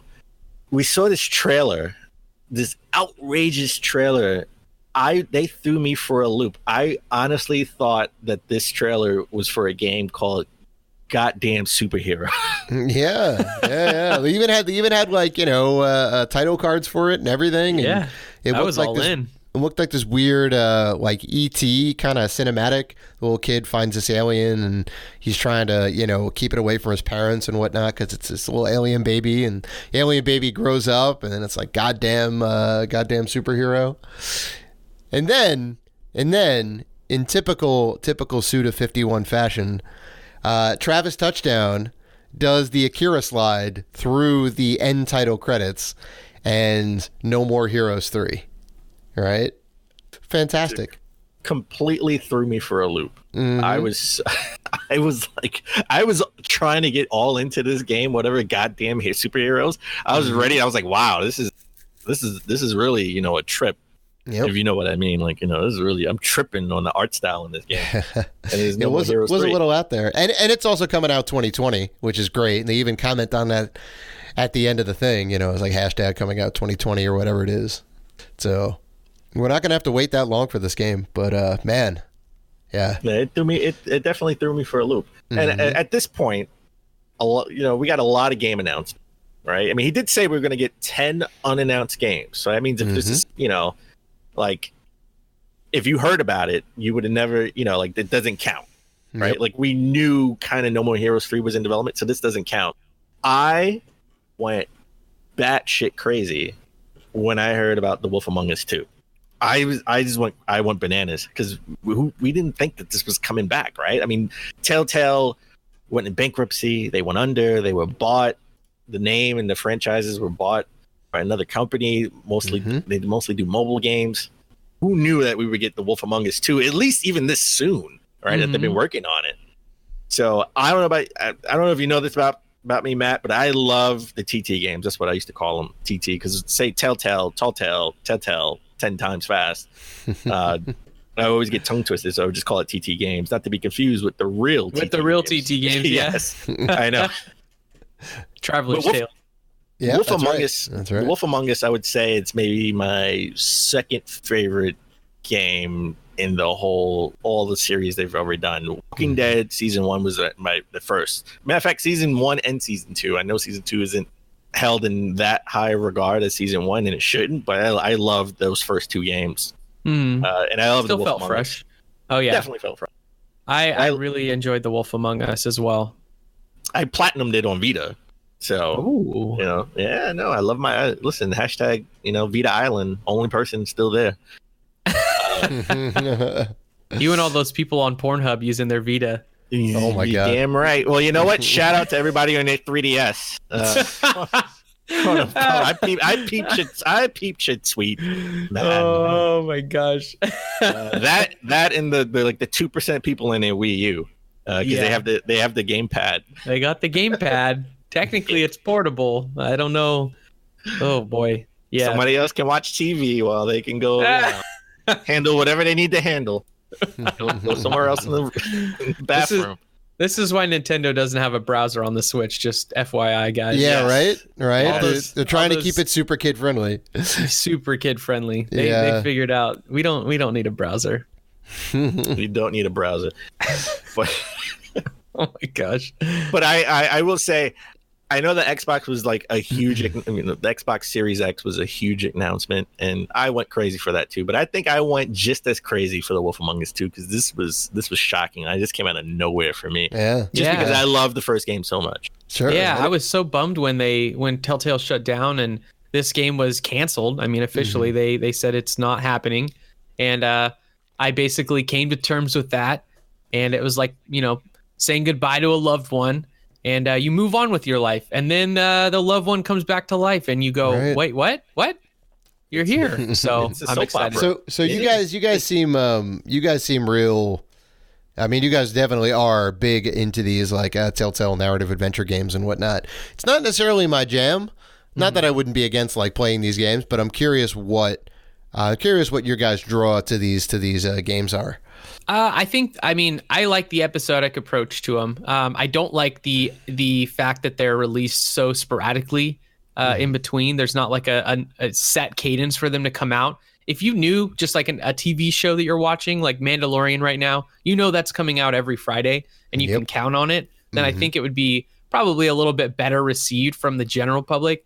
But I generally will play through these games once they're all out. The only exception was the original season of The Walking Dead, because that was kind of a cultural phenomenon and everyone was playing through each episode as they came out. But now I'll wait for like Life is Strange, for instance. I wait for those seasons to wrap up and then I'll just play through it.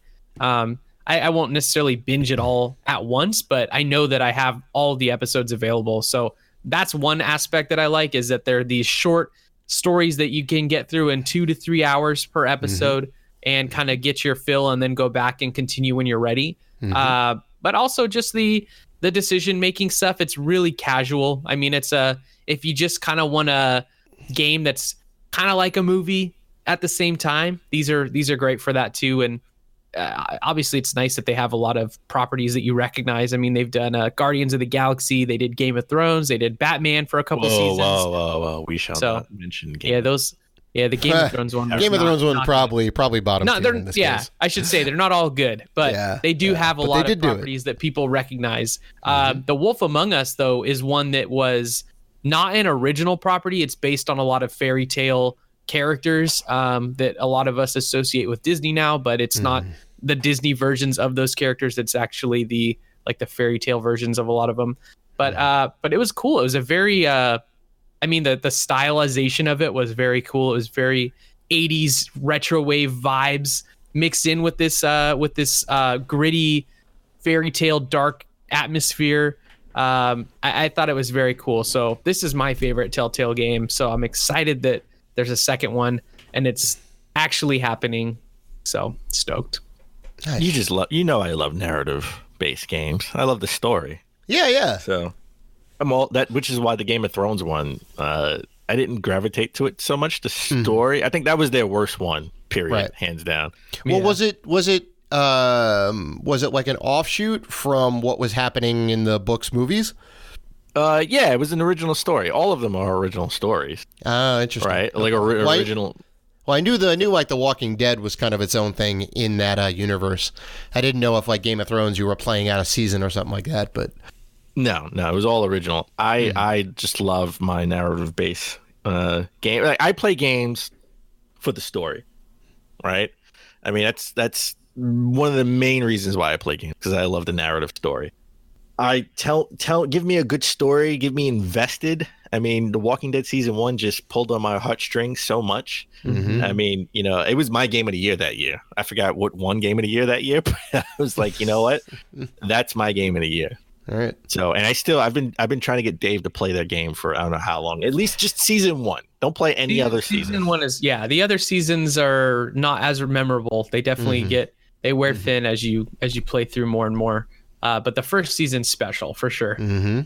Yeah, I'll get there. Yeah, it's not a long playthrough. I mean, you can probably get through all 5 episodes in 8 to 10 hours, I would say. But it's worth it. Yeah, it's good. Listen, it's worth it, and I'm just telling you now, play it on PlayStation, easy platinum. Yeah. There you go. I do not have any platinums in my collection right now. There you go. That's your first one. That's your maybe. first one. Maybe. Guaranteed platinum for You finish. gotta let me borrow the physical, Dan. See, that's how that. Can work. And then play Wolf Among Us, the first one. Yes. Jesus, yes. you're killing me. Easy platinum too. All right. You basically just have to beat it, right? And then you get the platinum. Yeah. Well, is that just beat it? You got to make sure you talk to everyone Oh, I see. as well. It's easy. Don't leave anybody unturned. Talk to everyone. No, that's fair. It's fair. not difficult though. It's not open world, so you're not. I mean, it's as long as you play the game, there's you're pretty much You're gonna get there. Yeah. Yeah. It doesn't require you to do anything like collect X amount of things or do this side quest. Like it's all contained within the linear story. So, sort of we're gonna get into actual awards in a second, but the end of like the last announcement, the last like real announcement that the Game Awards, The biggest announcement, in my opinion. Yeah. The best announcement, in my opinion. the best announcement. Okay, all right. We got the Fast and the Furious Crossroads. So we got a new Fast and Furious game. Yep. I would say the best thing about this was Vin Diesel and Michelle Rodriguez on stage announcing this game. The stage camaraderie was good. You could tell they loved games. They loved games. It felt genuine. I mean, like Vin Diesel is like a legit D&D guy, so like, Oh wow. he definitely goes deep on nerd culture. Yeah, Oh, nice. yeah, and that's sort of where they lost me, because just the Fast and Furious Crossroads, you could do heists, that's great. I mean, it's like Payday in the car. Yeah. It's what you would do with like this license, but it just didn't get me super hype. Well, we went from seeing Senua's Saga, Hellblade 2, amazing next gen game, to seeing this game that sort of gives me vibes of like 360. Heavy 360 vibes. Licensed trash is what it gave me vibes of. Well, there you go. Back in that era where we got every movie and property into a licensed game, that's what this felt like. Cough, cough, King Kong. Yeah. Yeah. So if anything, we should have saw this first. Yeah, that would have been I would have sprinkled it in between those like trailer commercials that they did. That would have been a perfect fit for it. Yeah, you're right. This shouldn't have ended the show, and I know why. It sort of was the last announcement, because Vin Diesel, they had the big star, right? He was a big surprise. Nobody's going to think Vin Diesel and Michelle Rodriguez was there to announce the Game of the Year award. But the announcement should have been somewhere else. It shouldn't have been at the end of the show. Yeah. But this is the Game Awards, not E3. Right? We talked about all the announcements that we had. Let's get into actual awards. Now, I got to be honest. I was a little disappointed with the best performance winner. But Matt, you gave me a different take on this. So I thought Norman Reedus should have won this for best performance in Death Stranding, but Mads Mikkelsen won. And I've only played I'll be honest, Dave has definitely played more than me. I've played maybe about 2.5 hours. Not too much more. Like I'm like right before chapter 3 where things start to like pick up a little bit. Yeah, I'm still in chapter 1. Oh boy. Okay. So let me lay it out for you guys. Spoiler free, of course, for those who haven't finished Death Stranding, because it is a long game. Norman Reedus, I think, is the favorite on this list just from a hey, I know that guy standpoint. Because he's a well-established actor. Same with Mads. Mads is definitely an established actor as well. I think Norman Reedus has the public eye as well. He's the star character of Death Stranding. You see him in all the promotional material. Everyone else on this list, Laura Bailey, Ashley Birch, these are people that we know being in the industry and being around games. These are celebrities in that respect because they're in so many other games. They're voice actors and actresses that are very talented people and absolutely deserve to be in this list of best performance. Norman Reedus just felt like the celebrity drop it in there. But if you look at his performance in Death Stranding, I mean, outside of a few lines, it's a lot of grunting. It's a lot of just Norman Reedus style stuff. He doesn't go outside of his character at all. This is the same character we've seen in The Walking Dead, same character we've seen in the Boondock Saints. I mean, you name it. Like this is just a typical Norman Reedus performance. And that's great. That's awesome if you like that. I don't think I definitely wouldn't have put him up for best performance myself. That being said, Mads Mikkelsen winning this category, when the nominees were first announced for the Game Awards, I was still playing through Death Stranding. And I was like, man, Mads Mikkelsen, he doesn't really have much of a role in this game at all. I mean, you see him in these flashback scenes with BB and tapping on it and talking to it. But I implore you guys to finish this game and see it through, because the latter portion of the game, specifically, actually, Dave, once you finish chapter 3, which is the longest chapter of the game by far, once you finished chapter 3, you're probably more than a third of the way through the game at that point. So chapter 3, I think, took me like 12 hours to get through. I'm not even kidding. God. It was meaty. That's where the game really opens up and you really start to see what you can do. But chapter 4 is really where you get a good look into Mads' performance, and you get to see him more as a character, and you'll see him more throughout the game. The last portion of the game is damn near just a 90-minute film that you're watching starring Mads Mikkelsen. And after seeing that, I understand why he's in this category and absolutely see why he won this category, because he did such a damn good job in that role. So please play the game, see it through. For those of you who are playing Death Stranding now and haven't finished it and wondering why Mads was nominated, continue playing. You'll see. He did a great job. That's not to say that the folks on this list didn't deserve to be there too. I think everybody on there is deserving of the award. I think Norman Reedus is probably the least deserving, in my opinion. Wow. I mean, right. he doesn't give us anything outside of Norman Reedus. Like, it's Norman being Norman. Yeah, it's Norman being Norman. It's literally like meta as hell, because they even call out like Norman Reedus in AMC shows in there, and they have callbacks to like it's just Kojima like idolizing Norman Reedus in a sense. Yeah, I mean, obviously... Well, those are some really good grunts, just so you know. They're very good grunts. He spent a whole 20 minutes in the studio getting those out. Yeah. So, I mean, yeah, I think Norman Reedus is a great actor, but you know what you're getting out of him. He didn't shine through here. If this was like a movie up against other actors or actresses in different roles, I mean, it wouldn't even be a question, because he doesn't go outside of his character. This is the same thing you're getting. So, but yes, Mads, very, very good performance. Please finish the game, please. Well, there you go. Okay, all right. Well, I'm gonna restart the game and start from scratch. I'm gonna do it again, like around Christmas time when I got some time off. Yeah. All right. So I definitely want to go back to this game.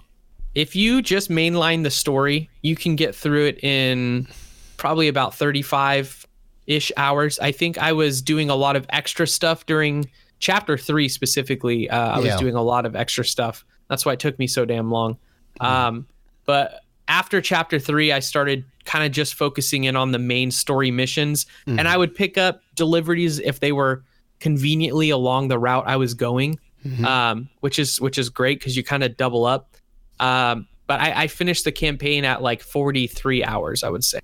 Oh, so, wow. That's it's still a meaty ass game for sure.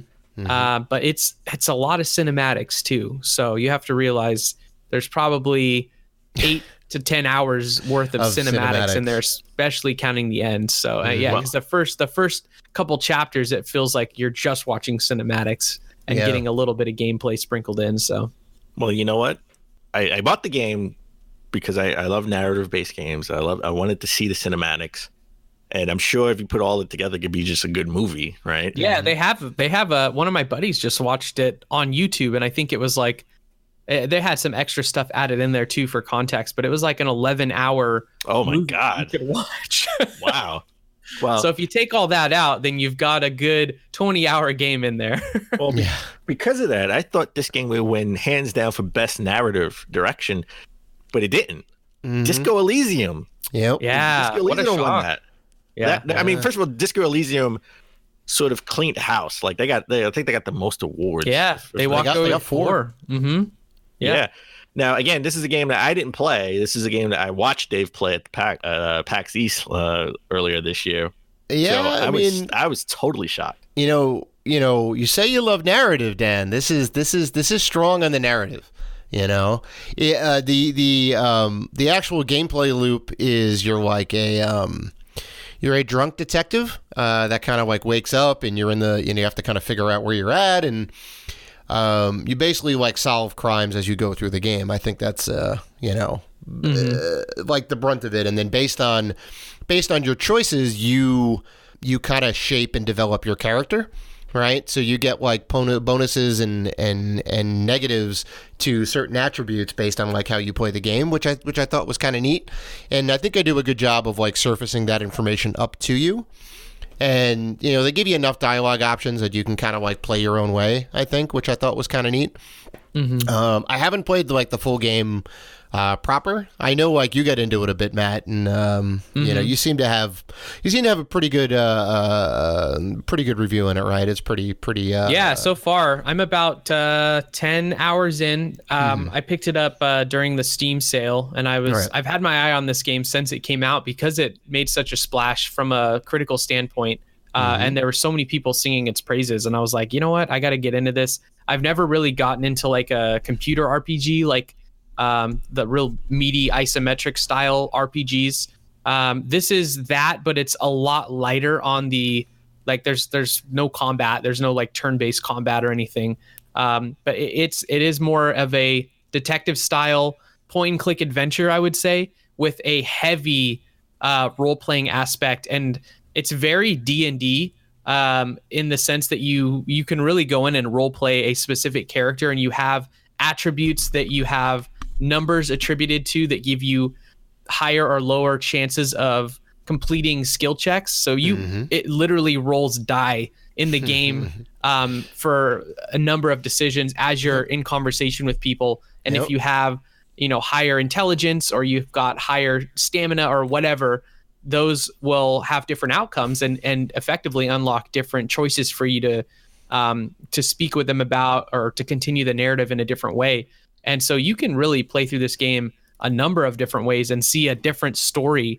And depending on your character, completely see different areas of the game too. So it's very cool. I obviously haven't seen the story through, but I like it. It's really dystopian and weird and gritty, and the writing is really, really good. Because this detective that you're playing is just an alcoholic, drug-fueled guy, and you can continue to play that way or not, depending on what your style of game is. But he has all these internal dialogues with his like different parts of his brain, and it's voice acted, and it's so weird. It's good though. Is this out on all platforms?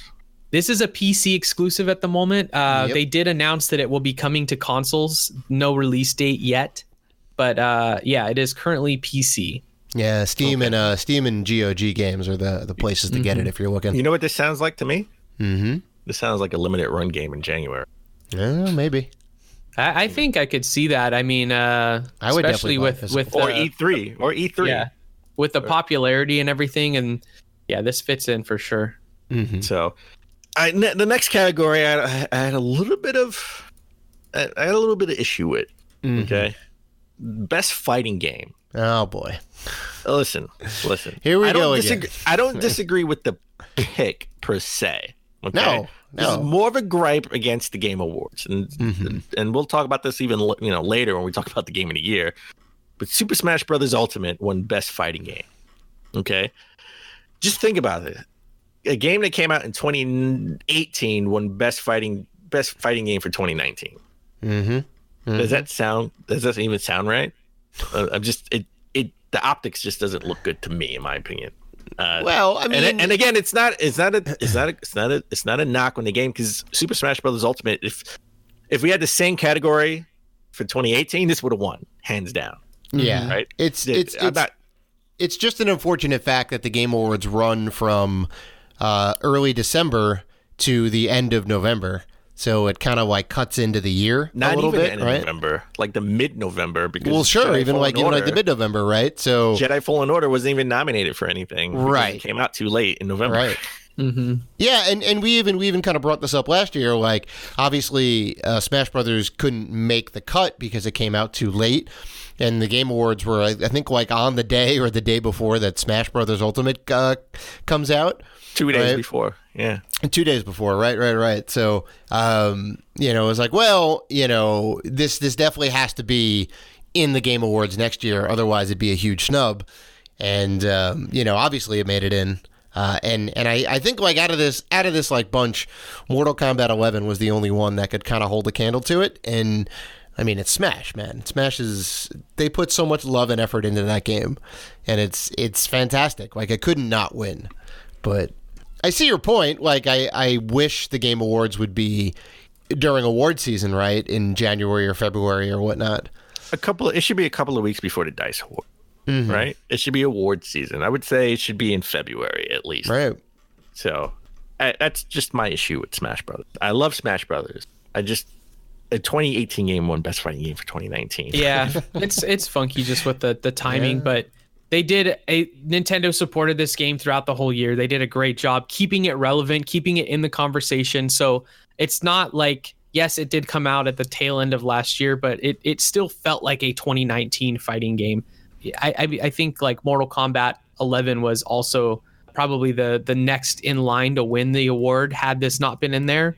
But I think Super Smash Bros. Ultimate deserves the award for sure. I mean, it's people are still playing it. It's only going to be more popular. If you look at Super Smash Bros. Melee, like, people are finally starting to move away from that to this. And that game still had legs, almost two decades later, right? So if this is the ultimate iteration of that game, this game will probably be around in some capacity for years to come. Oh, 100%. Like 10 years from now, the tournaments are still going to be playing Super Smash Bros. Ultimate. Yeah. Whereas, I mean, look at the rest of the fighting games on that ballot for Game of the Year for Fighting Game of the Year 2019. Those games are probably going to die off or get new iterations at some point that people will forget about. So I think this is good. This is very deserving of this award. All right, well, let's keep it with Nintendo. They had family game category, and the Nintendo category, the Nintendo category. Keely even said that. Game. Yeah, Keely even said, "Well, it's it's a good category for Nintendo. Nintendo can't lose this at all." Yep. I was shocked that Luigi's Mansion 3 won. Now, I love Luigi. Same. Luigi, you played a 4-player co-op. I get it.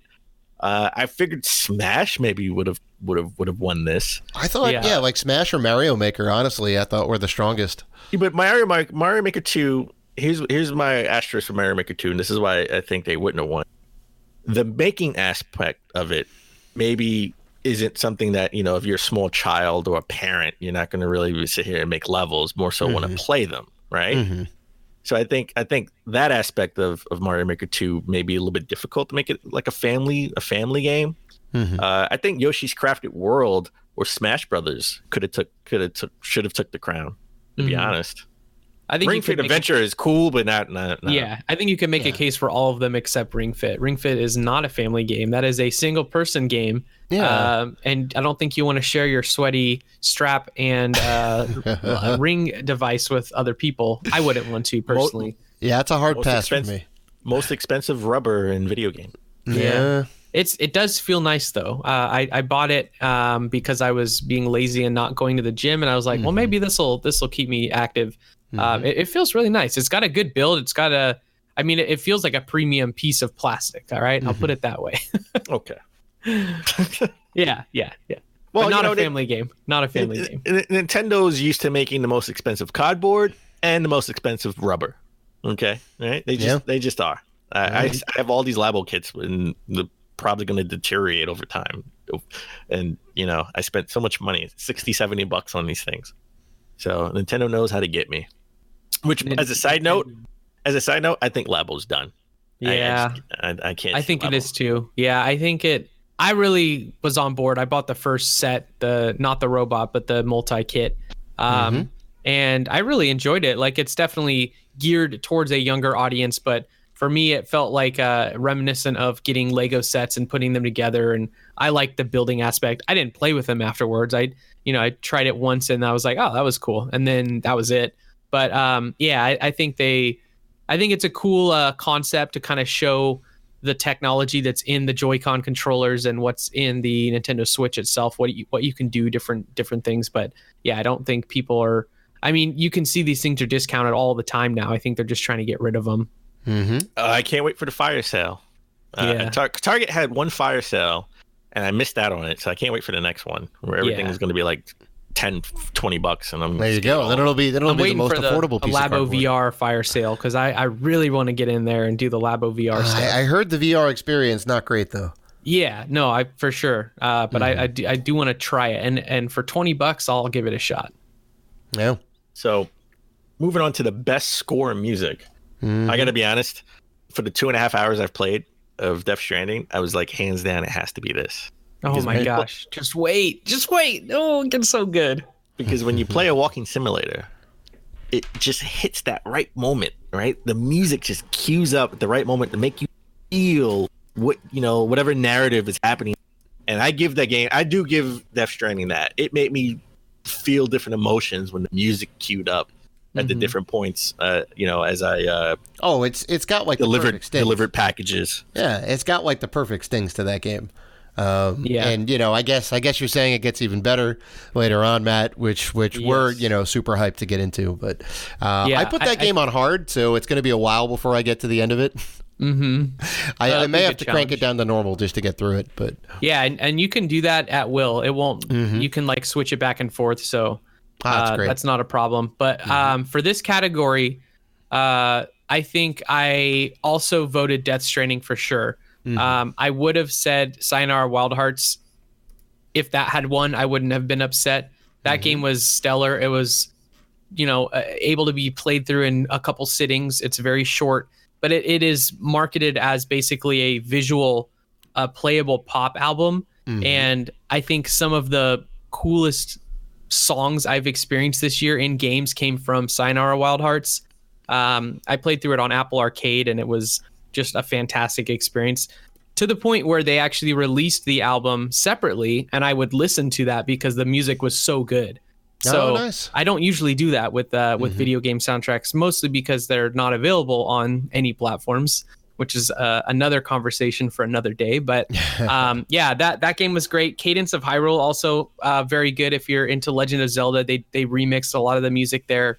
But Death Stranding had a very special way of implementing the music in a way that I hadn't seen in a very long time.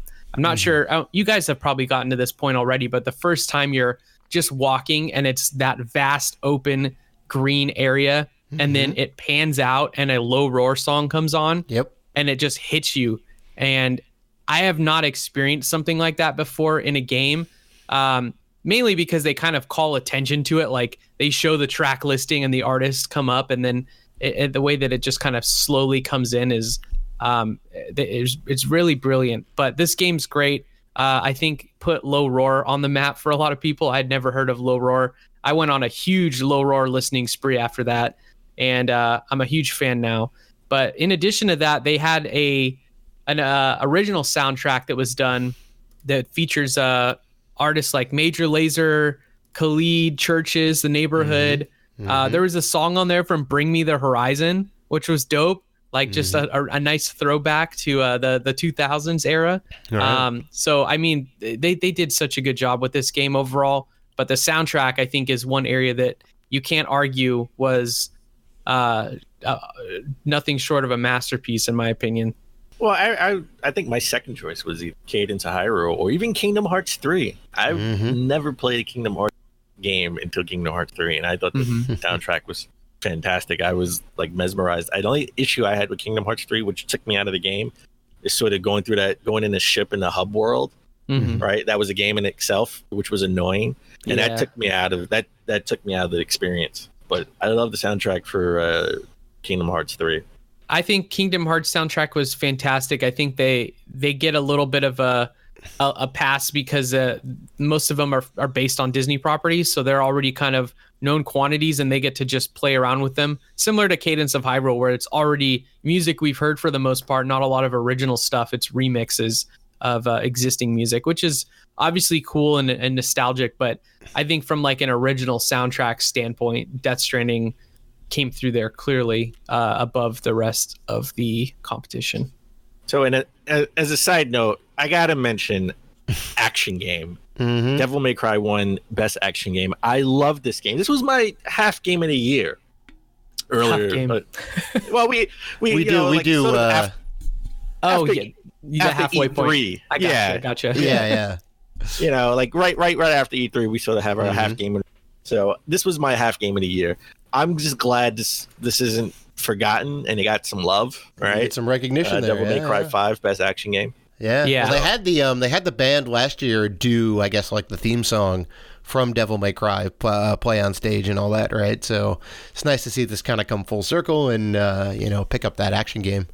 Yeah, that was in this category, like one of the only pure action games. I think everything else you could have put into other categories. Call of Duty, Apex Legends, those are a lot more first-person shooter focused, and I wouldn't really like consider it action. They just don't have a shooter genre category. They don't, which is weird. Which is silly, because I don't get that. But Devil May Cry or Astral Chain, I think, were the two just pure action games that really make this category. And Devil May Cry just has so much damn polish. And the moment that I had never really played a Devil May Cry game until this one, to be honest. So I didn't know how over the top it was. But the moment that you are slashing somebody with a motorcycle, I was like, oh shit, this is it. This is it, boys. This is action at its peak. All right. No, Astral Chain was really good. I really want to get back to that game. Link's Awakening came out, and I just put it down and never picked it back up. So and then Call of Duty came out right after I beat Link's Awakening. So I really want to get back, and then Gears 5 too. Gears 5 came out, so I was playing sort of that simultaneously. So I really want to get back to Astral Chain. That's a fantastic game. Yeah, I'm glad it got love as far as being nominated. It should have won something. Because what about Apex? Speaking of lack of love. Yeah, Apex had a couple of categories. Fortnite took it over Apex in terms of like I think the online category or best ongoing game. Yeah, which I mean Fortnite's great. Don't get me wrong, but like Apex was the new hotness this year. Yeah, and it's good to get the nominations, but I don't know. Yeah, I think they definitely got snubbed. I think that the categories that they were in, they just truthfully weren't the best in that category. I know that's like pretty obvious because they didn't win, but I think Fortnite easily surpassed for ongoing. I think Apex, yes, it launched this year. It came out of nowhere. They had such an amazing launch, and then that first season was kind of a dud, and then they kind of reevaluated season 2, and season 3 is happening now, and it's going great. But I don't think Apex has the conversation around it like Fortnite does. Fortnite continues to be week in and week out iterating on itself. I mean, shit, they just had the Star Wars event in game yesterday where they debuted a exclusive trailer that you could go and watch with J.J. Abrams in the game talking, and Jeff Keighley in there as well talking live. I mean, this type of stuff just doesn't happen anywhere else. So I think this is I think Fortnite easily outpaced Apex in ongoing game for sure. And then then you have Apex in the action category, and you're like, well, is that really pure action? It's more of a if there was a shooter category, I think Apex could have taken that there. But kind of a bummer, because they really, it is a special game, and I think it's only going to continue to get better. But yeah, they're kind of a bummer that they didn't take anything. But let's talk about the game of the year. The game of the year. GOATY. Let's talk about the GOAT. All right. Now, I called it. I called this. I was right about the PS5.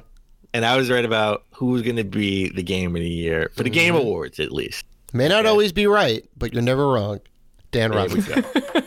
There we go. Okay. Yep. Now, as a side note, again, I was shocked that IGN gave it to Control. Right? Like, I mean, I played a little bit of Control. It's more of, it has like that spooky element to it, right? I feel like it's like a horror Star Wars game, because you have like Force elements. You have the Force powers, and you're like in this creepy building going around, and you have these crazy thoughts in your head. And I Control was a trip, and I like narrative based games, but I hate spooky games. That's why I don't play. I played like an hour Resident Evil 7 and stopped. I can't do it. So I definitely want to get back to Control somewhat, but please, I thought I thought Control and the Outer World were sort of, they have to nominate something. Like, they need a certain amount of nomination, right? And Control was a good game. Outer Worlds, not my jam, but I understand people were looking for sort of a sequel to Fallout New Vegas, right? And it looked like it was a sequel to Fallout New Vegas on the 360, in my opinion. The visuals, left much to be desired. And I had just come back from beating Call of Duty, and I played Outer Worlds. So, going from a great shooter to the shooter mechanics in Outer Worlds wasn't so hot. That's why I was sort of off on that. So those were eliminated in my view. Super Smash Brothers Ultimate, as I said, there would have been the optics of it. A game that came out in 2018 won Best Game in 2019. I don't think anyone's going to be in an uproar over that, other than it's just confusing. Yeah, that's the thing about it. I think a lot of people would have been in an uproar. I mean, it won fighting game, and everyone's like, "Yeah, Smash, give it to Smash." Yeah, I give it to Smash, because I don't think it really had a bigger competitor other than maybe Mortal Kombat 11, but Mortal Kombat 11 had on issues. Exactly. Then Death Stranding, I think it was too divisive. Yeah. Right? It's either you loved it or you hate it. It's polarizing. No one's like right in the middle, like, yeah, it's pretty good. No. I mean, right now I'm a no. Yeah. You got to play more time. I got to play more time, which I will dedicate. I promise I will dedicate the game. Resident Evil 2 is not a new game. It's an old game. It's the same framework with a new coat of paint. And we'll talk about that in a minute, whether remakes deserve to be nominated for Game of the Year awards. Yeah. But I think personally there were many people on an uprising over an old game winning, with a new coat of paint winning Game of the Year this year. I said Sekiro will win it, due for the simple fact other than it being too hard, people love the narrative. People love the story of Sekiro. I've heard nothing but great things about the story. Right. And people love Souls type games, right? So it was a Souls type game. It had a great story. I said this was, controversially, I don't think there would be any controversy if Sekiro would win. And I said it was going to win, and I called it. Well, I feel like the same could be said about Death Stranding in terms of the narrative, right? The narrative is apparently very strong. Like, we're not to the end of the game. Yeah. Matt. You need 50 hours to actually get to the story. I've look. aged quite a bit just finishing that game. I put in over 100 hours trying to beat Dragon Quest, right? And that game is all about the narrative, and you got to get to the end to see it through. So, I mean, I don't know. I'm not mad that Sekiro won by any means. Obviously, it is a very good game. Even like besides all the difficulty scandal and whatever it had around it. So, it's strong. I really thought either Smash or Death Stranding was going to take it, but yeah, I mean, it's a the voting process is what? A combination of a voting, I guess, consortium, right? There's a bunch of people who are in the industry who get to vote, and then there's also a little bit of fan input, right? So the fans. I think get they're only like 10%. Yeah. Yeah. Is the split. Yeah, which is nice. I mean, it kind of gives the fans a little bit of agency in this case. Like, hey, I made a difference in this. It's not the ultimate thing, but there is a little bit of that. If things were close, the fan votes could kind of sway it in one way or the other. Yeah, I don't know. I think Dan's onto something with the Outer Worlds. Definitely felt like just let's throw that on the platter. I think there's a little bit of recency bias too, just because the game came out so close and people were so high on it that it made its way in there kind of as that this is a logical decision. I think this lineup just kind of shows how 2019 was just pretty average. Like there wasn't there's clearly no God of War or Red Dead this year. There's nothing that was the obvious game of the year choice. I think any one of these games you could make a very hard argument for that could win. We'll get to the topic of the remakes or not, but I think Resident Evil 2, if you look at it as just a game, was very, very good. I think it did a lot of really cool things. The engine looks fantastic. Obviously, it's a cool story. It's really nice and concise, and you can get through it comfortably in 7 hours. I think for me, the pick was Control. I think Control did some really unique things and tried some things that other games haven't done. I think the combat was probably the weakest part, I would say.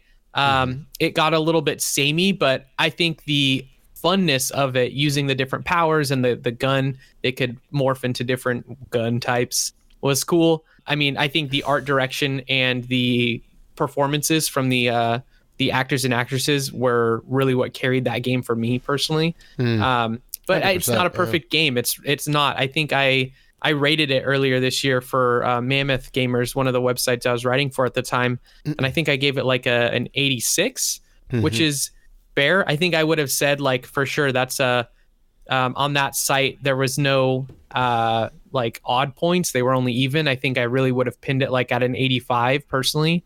But yeah, it was a very good game. It was enjoyable. Against all the other stuff on this list, I think it just slightly rose above for the things I said. The art direction really carried that game so strongly. Death Stranding, as much as I loved it and thought it was it's definitely a game that I will remember for a very, very long time, and I won't forget some of the moments that I had in there. But it's not a perfect game for sure, and I recognize that there's a lot of issues with it. There's some very weird pacing stuff that goes on in that game. Now, I really enjoyed the time that I had with it, and I think it struck a chord at the right time in my life, and it was a very serene experience for me to play through for the most part. Smash Brothers, I think, is a great game. I think, to your guys' point, it would be kind of weird to have it win in 2019 when it came out in 2018, that whole situation. So, yeah, I think narrowing it down, Sekiro, I played through about half of that game, and it was very good. I enjoyed it, and I recognized the strides that they made in that genre. I think it's probably one of the more accessible Souls type games in all of the the Soulsborne genre. I think that this is an interesting pick though, because it didn't seem like it had the public taken by storm. It seemed like from a critical reception, the game did very well, and I think there's a lot of chatter within the gaming community and within the industry itself, but I don't think the public at large really got their hands on this game. Definitely not on the level of like a Dark Souls.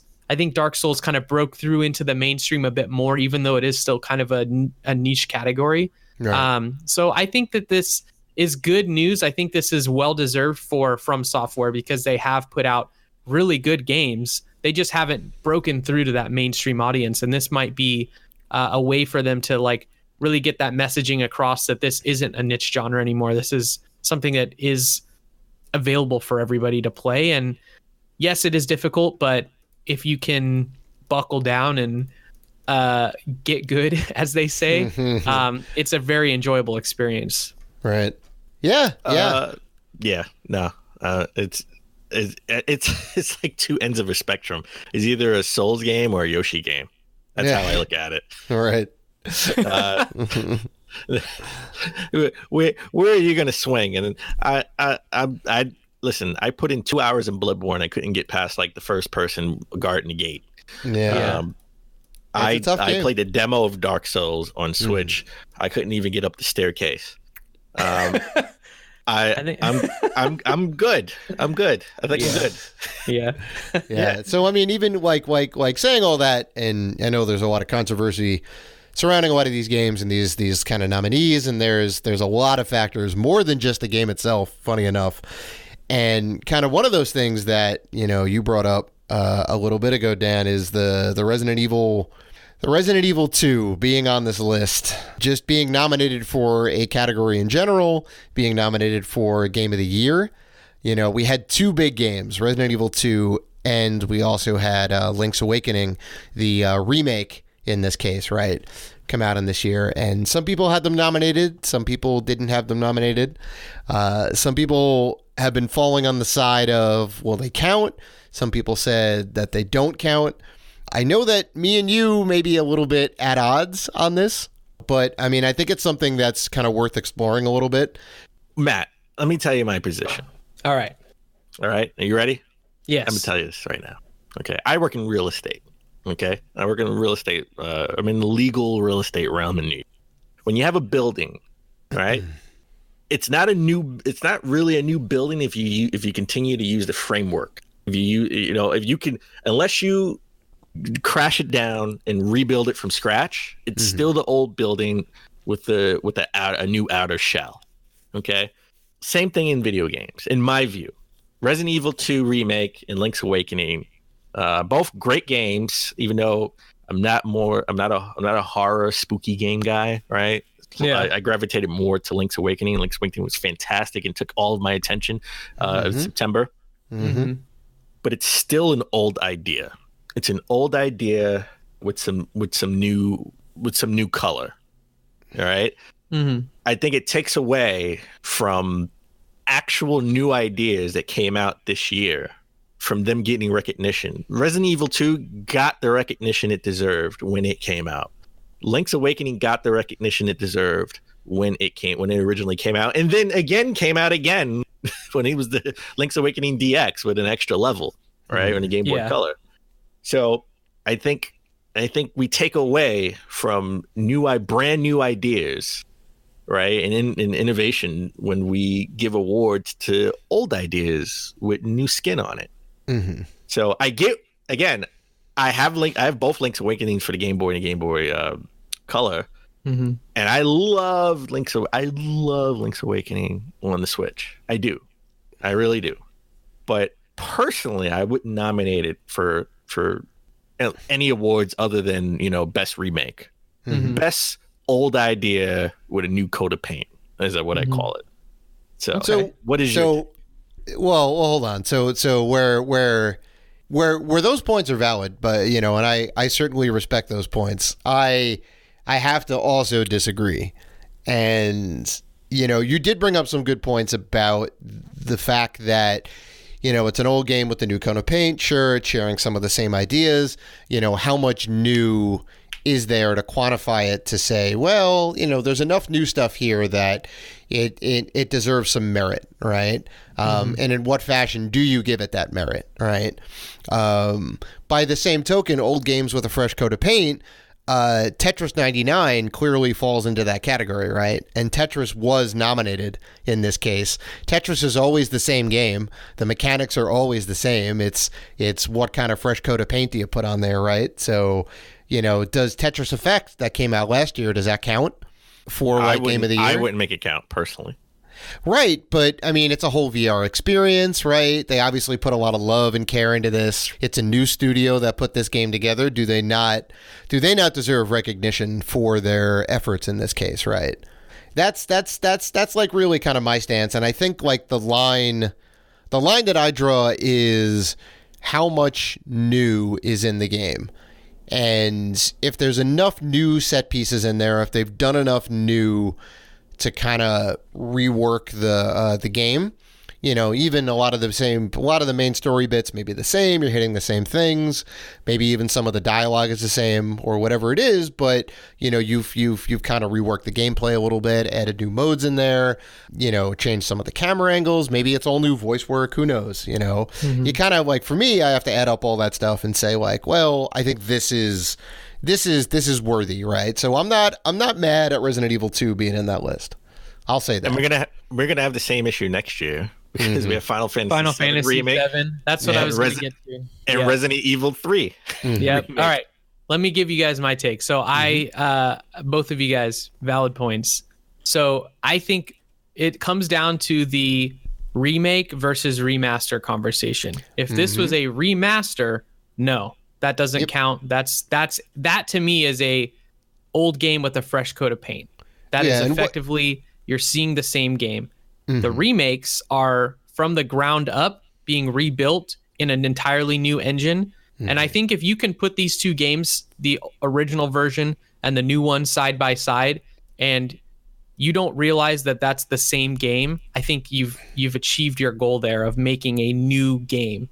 And I think that Link's Awakening is fundamentally a new game in that respect because it's indistinguishable for the most part. I mean, if you're looking at comparing it to a Game Boy game, graphically, of course, it's indistinguishable. That's a new game. I think the other aspect of that conversation is, does it feel like a modern game? Does it feel like I'm playing a Game Boy game in 2019? I don't think so. Yeah, the dungeons are a little bit more limited in the format, but this isn't a 3D open world Zelda game, and it's hard to compare that now because we have Breath of the Wild, which set the bar so high. This is a smaller, more refined experience. It's still a lengthy game. It still took me much longer than it would to play through the Game Boy game version of it. I think they did a good job expanding it a little bit there. They did add some new stuff to it as well. They have the whole like dungeon building mode, which is arguably not a huge portion of that game, but it is something new. In the Resident Evil sense, I mean, that fundamentally plays differently now. They took away the controls, the camera angles. It's modernized. Obviously, to Dave's point, there's all new voice acting. There's new sound design. There's clearly this fantastic engine that the game's built on. I think fundamentally that is a different game. Now, looking ahead and kind of cheating for next year, Final Fantasy VII Remake, they're fully expanding the game, the Midgar section of that game, into a full playable, full game in itself. So that's where I'm curious to see where you fall, Dan, next year, because that's not the same game as it was before. It's not even turn-based by default anymore. That is a brand new game, but it's still a remake, right? I say this, and we've had many discussions about this, me and Dave, for many months. Yeah. And I felt after some heated discussions, I said, you know what? It has to give me 51% new to the 49% old. And then I would agree that it's essentially it's a new game then, right? Yeah. So on that sense, yes. So Final Fantasy VII Remake should just be Final. It should even have remake. It should have Final Fantasy VII in a subtitle. Well, none of these games have remake in the title. Resident Evil 2 is just Resident Evil 2. We call it remake, but the title doesn't say. Yeah. Link's Awakening doesn't say Link's Awakening remake. It's just Link's Awakening. So if you didn't even know these were based on an old game, then you would just come into it as a new experience. And I think it holds up in 2019. Absolutely. Right. But I think Resident Evil 2 and Link's Awakening, essentially compared to Final Fantasy 7, which does have remake in it, that one really shouldn't have remake in it because it's half the game is a brand new experience. Right. It should just be Final Fantasy 7 for the PS4. Yeah. Let me ask you a question, Dan. Did you see The Lion King this year? I didn't. Did you see Aladdin? No, I was supposed to see Aladdin and I didn't go to see. All right, let me. All of these new Disney movies that they're making, I know where live this action. is going. Yeah, of course you can see where this is going. No, I know where you're going. Let's say Lion King gets nominated for. I don't even know if it did or didn't, but let's say it gets nominated for Best Film of the Year, and I would disagree. Whether or not it wins, it's a beat by beat the same thing, but they've added new things in there. There's new voices. There's new cinematics. It's completely indistinguishable if you put it side by side to the original movie from a visual standpoint. But for some people, that's the first time they're seeing that movie and they don't have any bearing that it is an original movie or not an original movie, excuse me. What would you say there? I would disagree with it being nominated. Ah, man, see, I don't think so. Personally, it's not like a DVD remaster into Blu-ray that's the same film, right? Or, which would just be like the kind of the the remaster argument. Conversation. Yeah, that's yeah. If it was The Lion King 2, where we picked up Simba's Pride. Oh boy, underrated film. No, that one was bad. Aladdin 2, Return to Jafar, underrated film. Continue. Oh boy, going with the deep cuts. If it was a brand new sequel where I don't know how it ends, then I would be with you. I would disagree with it being nominated. Wow. You could play through Resident Evil 2 as a tofu. You couldn't do that in the original. That's true. That might be your 1% over the 50 mark. And I would still be running from the refrigerator called Mr. X, knowing that I can't shoot him with any tofu guns. But look, I personally feel that way, but I can understand why people like you would fight for it to be in there. And I get that it's a brand new game. And look, I played a little bit of Link's Awakening back in the day, and I played a little bit of Link's Awakening. I tried to go back to it too before the game came out, and as soon as it came out, I just put it down. I love Link's Awakening too, and I get it. I really do. I just personally think it's an old idea with a new coat of paint. But I get your point. I get what you're trying to say. So I don't want you to think I don't. I just personally think it's still an old story. Like it's an old idea, I should say. I mean, I think we can all agree on. I think but they're both great games. Right. And Final Fantasy 7, I'm looking forward to because I have sort of nostalgia for it from back in the day. Yeah, I think one of the things we can all kind of agree on is these developers need to get recognized for their efforts, right? Even if it's not like in best game of all time and like whatever else, maybe there needs to be a category, best remake. Because obviously, like the stuff is happening like more and more, right? We're bringing all these old games, whether they're a generation, 2, 3, or 4 generations. Yeah, exactly. Spyro. Yeah. Spyro and Crash were brand new. Crash Team brand Racing won best game and best sports game and right? racing game. Yeah. Right. Yeah. Right. And that was a remake of the old PS1 game. Well, no, you're right. They should get recognized. And listen, do best visuals for Link's Awakening. Fantastic. All right. Like people didn't really like the art style at first when they first saw it. But just like Wind Waker, right? Over time, people started, sort of, oh, okay, yeah, this is actually pretty good. And I love Link's Awakening style. Like I'm all in. Yeah. So let me ask you this. I don't really think this goes really against your point or anything, but what's the definitive version of Resident Evil 2 to play or Link's Awakening to play? Would you still say the Game Boy version, or would you say that this version is? No, I would say this version. Hands down, of course. I think that kind of solidifies that it isn't the same game. It is arguably a better game through and through to play through than the original version. Same with Resident Evil, going back on PS1 and fighting those controls and the visuals and everything. Like it's not a good experience. I think if you look at these, you can't give it the same score, right? I think they're fundamentally different experiences. So I think that makes it a viable candidate for a nomination for sure. And to Dave's point, like, yeah, you want to also recognize these people's hard work. If you are plugging away at a remake for 4 or 5 years, in the case of Final Fantasy VII, knowing that, not that they do this for awards, but knowing that you can't get nominated because it's a remake, well, that kind of sucks. You don't get to get any recognition for the hard work that you put in because you're just remaking an old game. But I mean, that's again not what they do it for. They don't do it for the awards, but still, yeah. I think it's there's a lot of hard work that goes into this, and it's not just putting a fresh coat of paint on. Like, I think remasters are that case.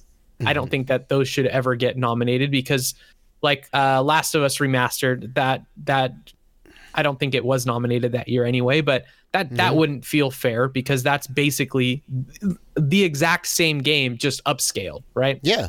Or the Final Fantasy VIII. It's the definitive edition essentially, because it had it had the DLC in it also. So if you didn't play that or you didn't buy that, but I will say 2 things. One, I just said not nominated for Game of the Year, and 2, it wouldn't take Dave 4 years to beat Final Fantasy VII. Because he would play on hard mode. It'd probably take him around 8 years. No, you kidding me? No, I'll beat that game in a minute, man. That ain't nothing. I beat that game so many times up and down.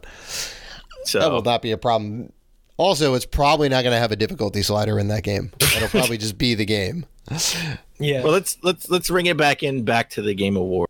I want to talk a little bit about just the show in general, right? I mean, there was no chic Hydra, man robot commercials like they had in yesteryears. We did have the Muppets on stage. Yep. With the Untitled Goose. The Goose Muppet, which I thought was pretty fun. A lot of people didn't think it was. A lot of people thought it was pretty bad, but I thought it was really good, and they broke up the awards a little bit for me. Yeah. And it fit too, right? I mean, Untitled Goose Game. Yeah. Right.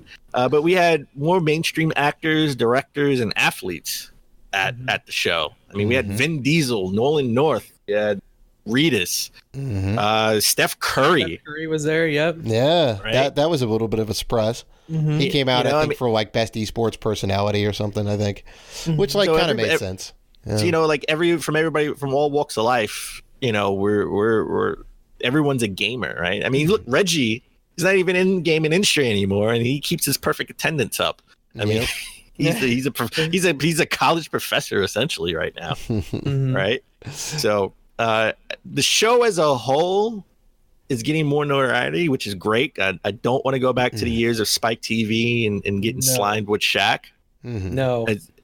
But I would say my only issue with the Game Awards is just it's the Game Awards, right? It's a celebration of games, not E3.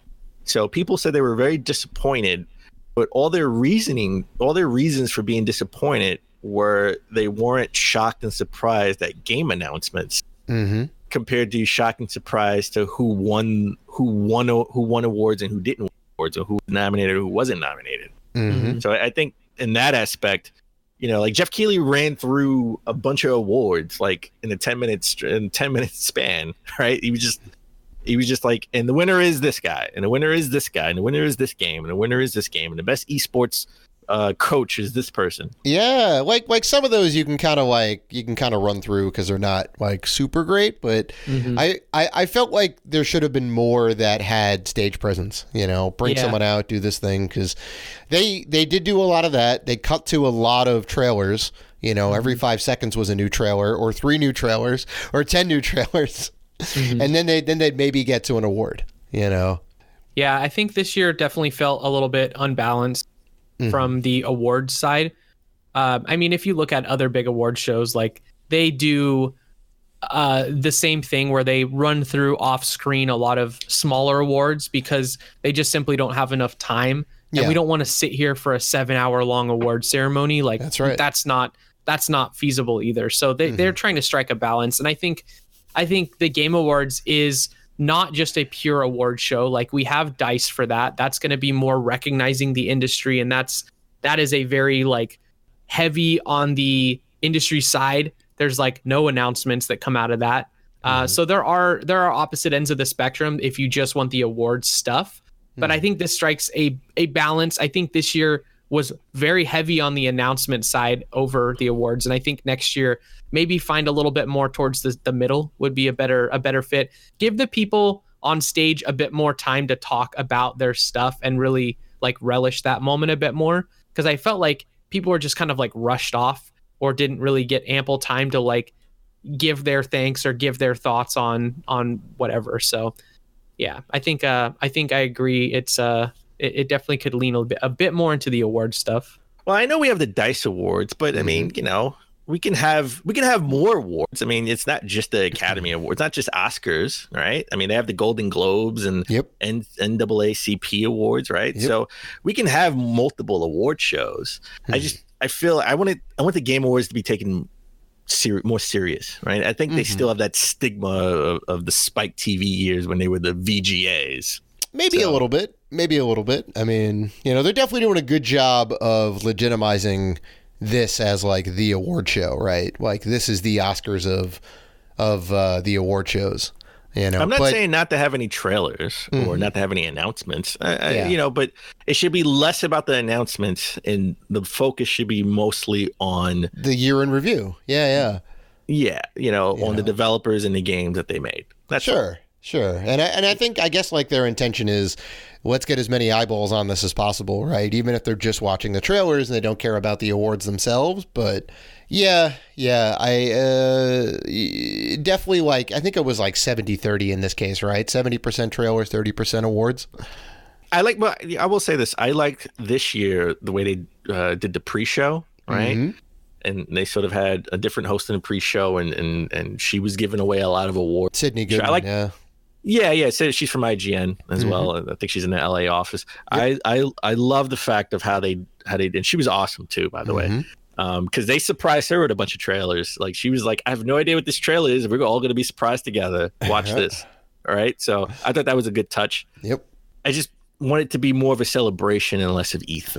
That's all. So I say there should be, you know, a handful of trailers, maybe 2 big surprises, but the focus should be on celebrating the people who make these great remakes and great games and great remasters and great anything. Yeah. You know, that's all. That's good.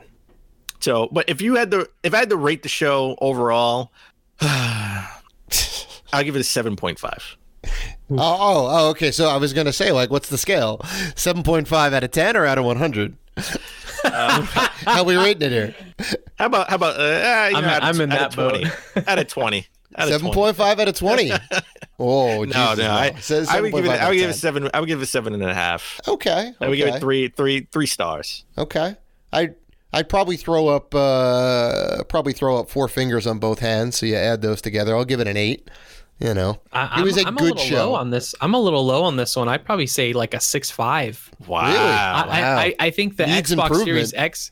Yeah, I think the Xbox Series X announcement really bolstered it. But I'm looking through the rest of the announcements, and there wasn't really a whole lot that like captured me. I mean, and I think a lot of that too is because there wasn't such an emphasis on the awards, and I really do like to see that stuff. But yeah, I mean, the announcements themselves were like pretty run of the mill.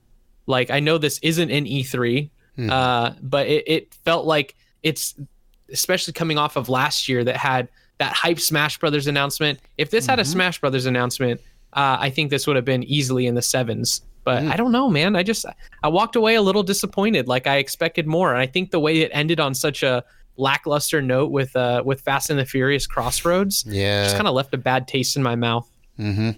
See, if you would have had, this is how I would have done it.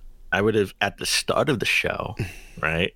I would have had Link the Link skin in Super Mario Maker 2, right? So everybody at the start of the show would be thinking about, oh my God, Zelda's Link. You know, this is they're testing out maybe a Zelda maker, right? They want to see how you like it, right? And at the end of the show, before you get to the game of the year, then you can, you know, hit everybody with, you know, there are leaks and then there are surprises. And then we got Xbox and we see Senua's Saga, Hellblade 2. And then we get the announcement of who won Game of the Year. Right. And I think everybody would have been bananas. Yeah. Right. The pacing was weird having that front loaded. it just felt like the rest of the show, you're waiting for that other big announcement. And the fact that we knew Ghost of Tsushima was going to be there kind of deflated that a little bit, because that was a known quantity. I think if the Resident Evil 3 remake leak hadn't happened, or hadn't been even at Sony, and they held it for this, and they could keep that under wraps, that, oh, Project Resistance is coming out and it has a single player campaign. Oh, and it's Resident Evil 3. Like, that was a cool moment, but we all knew that was coming, which was kind of frustrating. So yeah, I think unfortunately leaks happen, and it kind of messes up the flow of the show, but there weren't any leaks for this one. Yeah, it was all under Keighley wraps. said that everything was kept under wraps, and it was, which is cool. But there wasn't any like heavy hitters besides the console, which, I mean, if you really think about it, it was kind of weird that they released that announcement there, because there wasn't a lot of fanfare. Phil Spencer was on stage for maybe 5 minutes. Right. I mean, we didn't even get specs. Like, it was a teaser. Let's be honest. That was a teaser where we finally got to see a picture of the box. Right. So, I don't know. I think next year has a lot to live up to from like the last year. But yeah, I don't think this year was notable by any means. I'm not going to remember much. Tough critic, man. We know you're the Simon. You're the Simon of the panel. I'll tell you. I'm usually so optimistic about things too, man. I feel like I'm an 8 guy. I'm just like, give it an 8. Give it an 8. This is great. But I don't know. I walk away from this a little disappointed. Like, my buddies, that aren't so in tune with the game stuff, didn't really watch it. Kind of asked me for like, oh, what were the highlights and stuff? I was like, well, we finally got the Xbox Project Scarlet reveal. It's called Xbox Series X. What else? I don't know. Ghost of Tsushima. We got a trailer. Like, it wasn't. They weren't excited about Marvel Ultimate Alliance 3 DLC. Can't say they were, man. Yeah, kind of a bummer. Yeah. Fast and Furious Crossroads. Oh boy, that was the highlight of the show right there. Let me tell you, that game comes out early next year, and it looks so bad. They need to fix that game. Also, I don't quite know what the game's going to be either. So I'm telling you, it's payday. It's payday in cars. That's what. Jeez. We're not ready for that. No, it's too much. It's too much. Well, all right. I think we can end it on that note. That is episode 197 of the books. Matt, we want to thank you again for coming on. It's always a pleasure. Is there anything that you want to promote? Yeah, sure. You can see me writing some stories out there in the internet. IGN.com, of course. I'll mostly been doing features, so a lot of big list type stuff, best games of this category and worst games of the year, that kind of stuff, and then just random news stuff.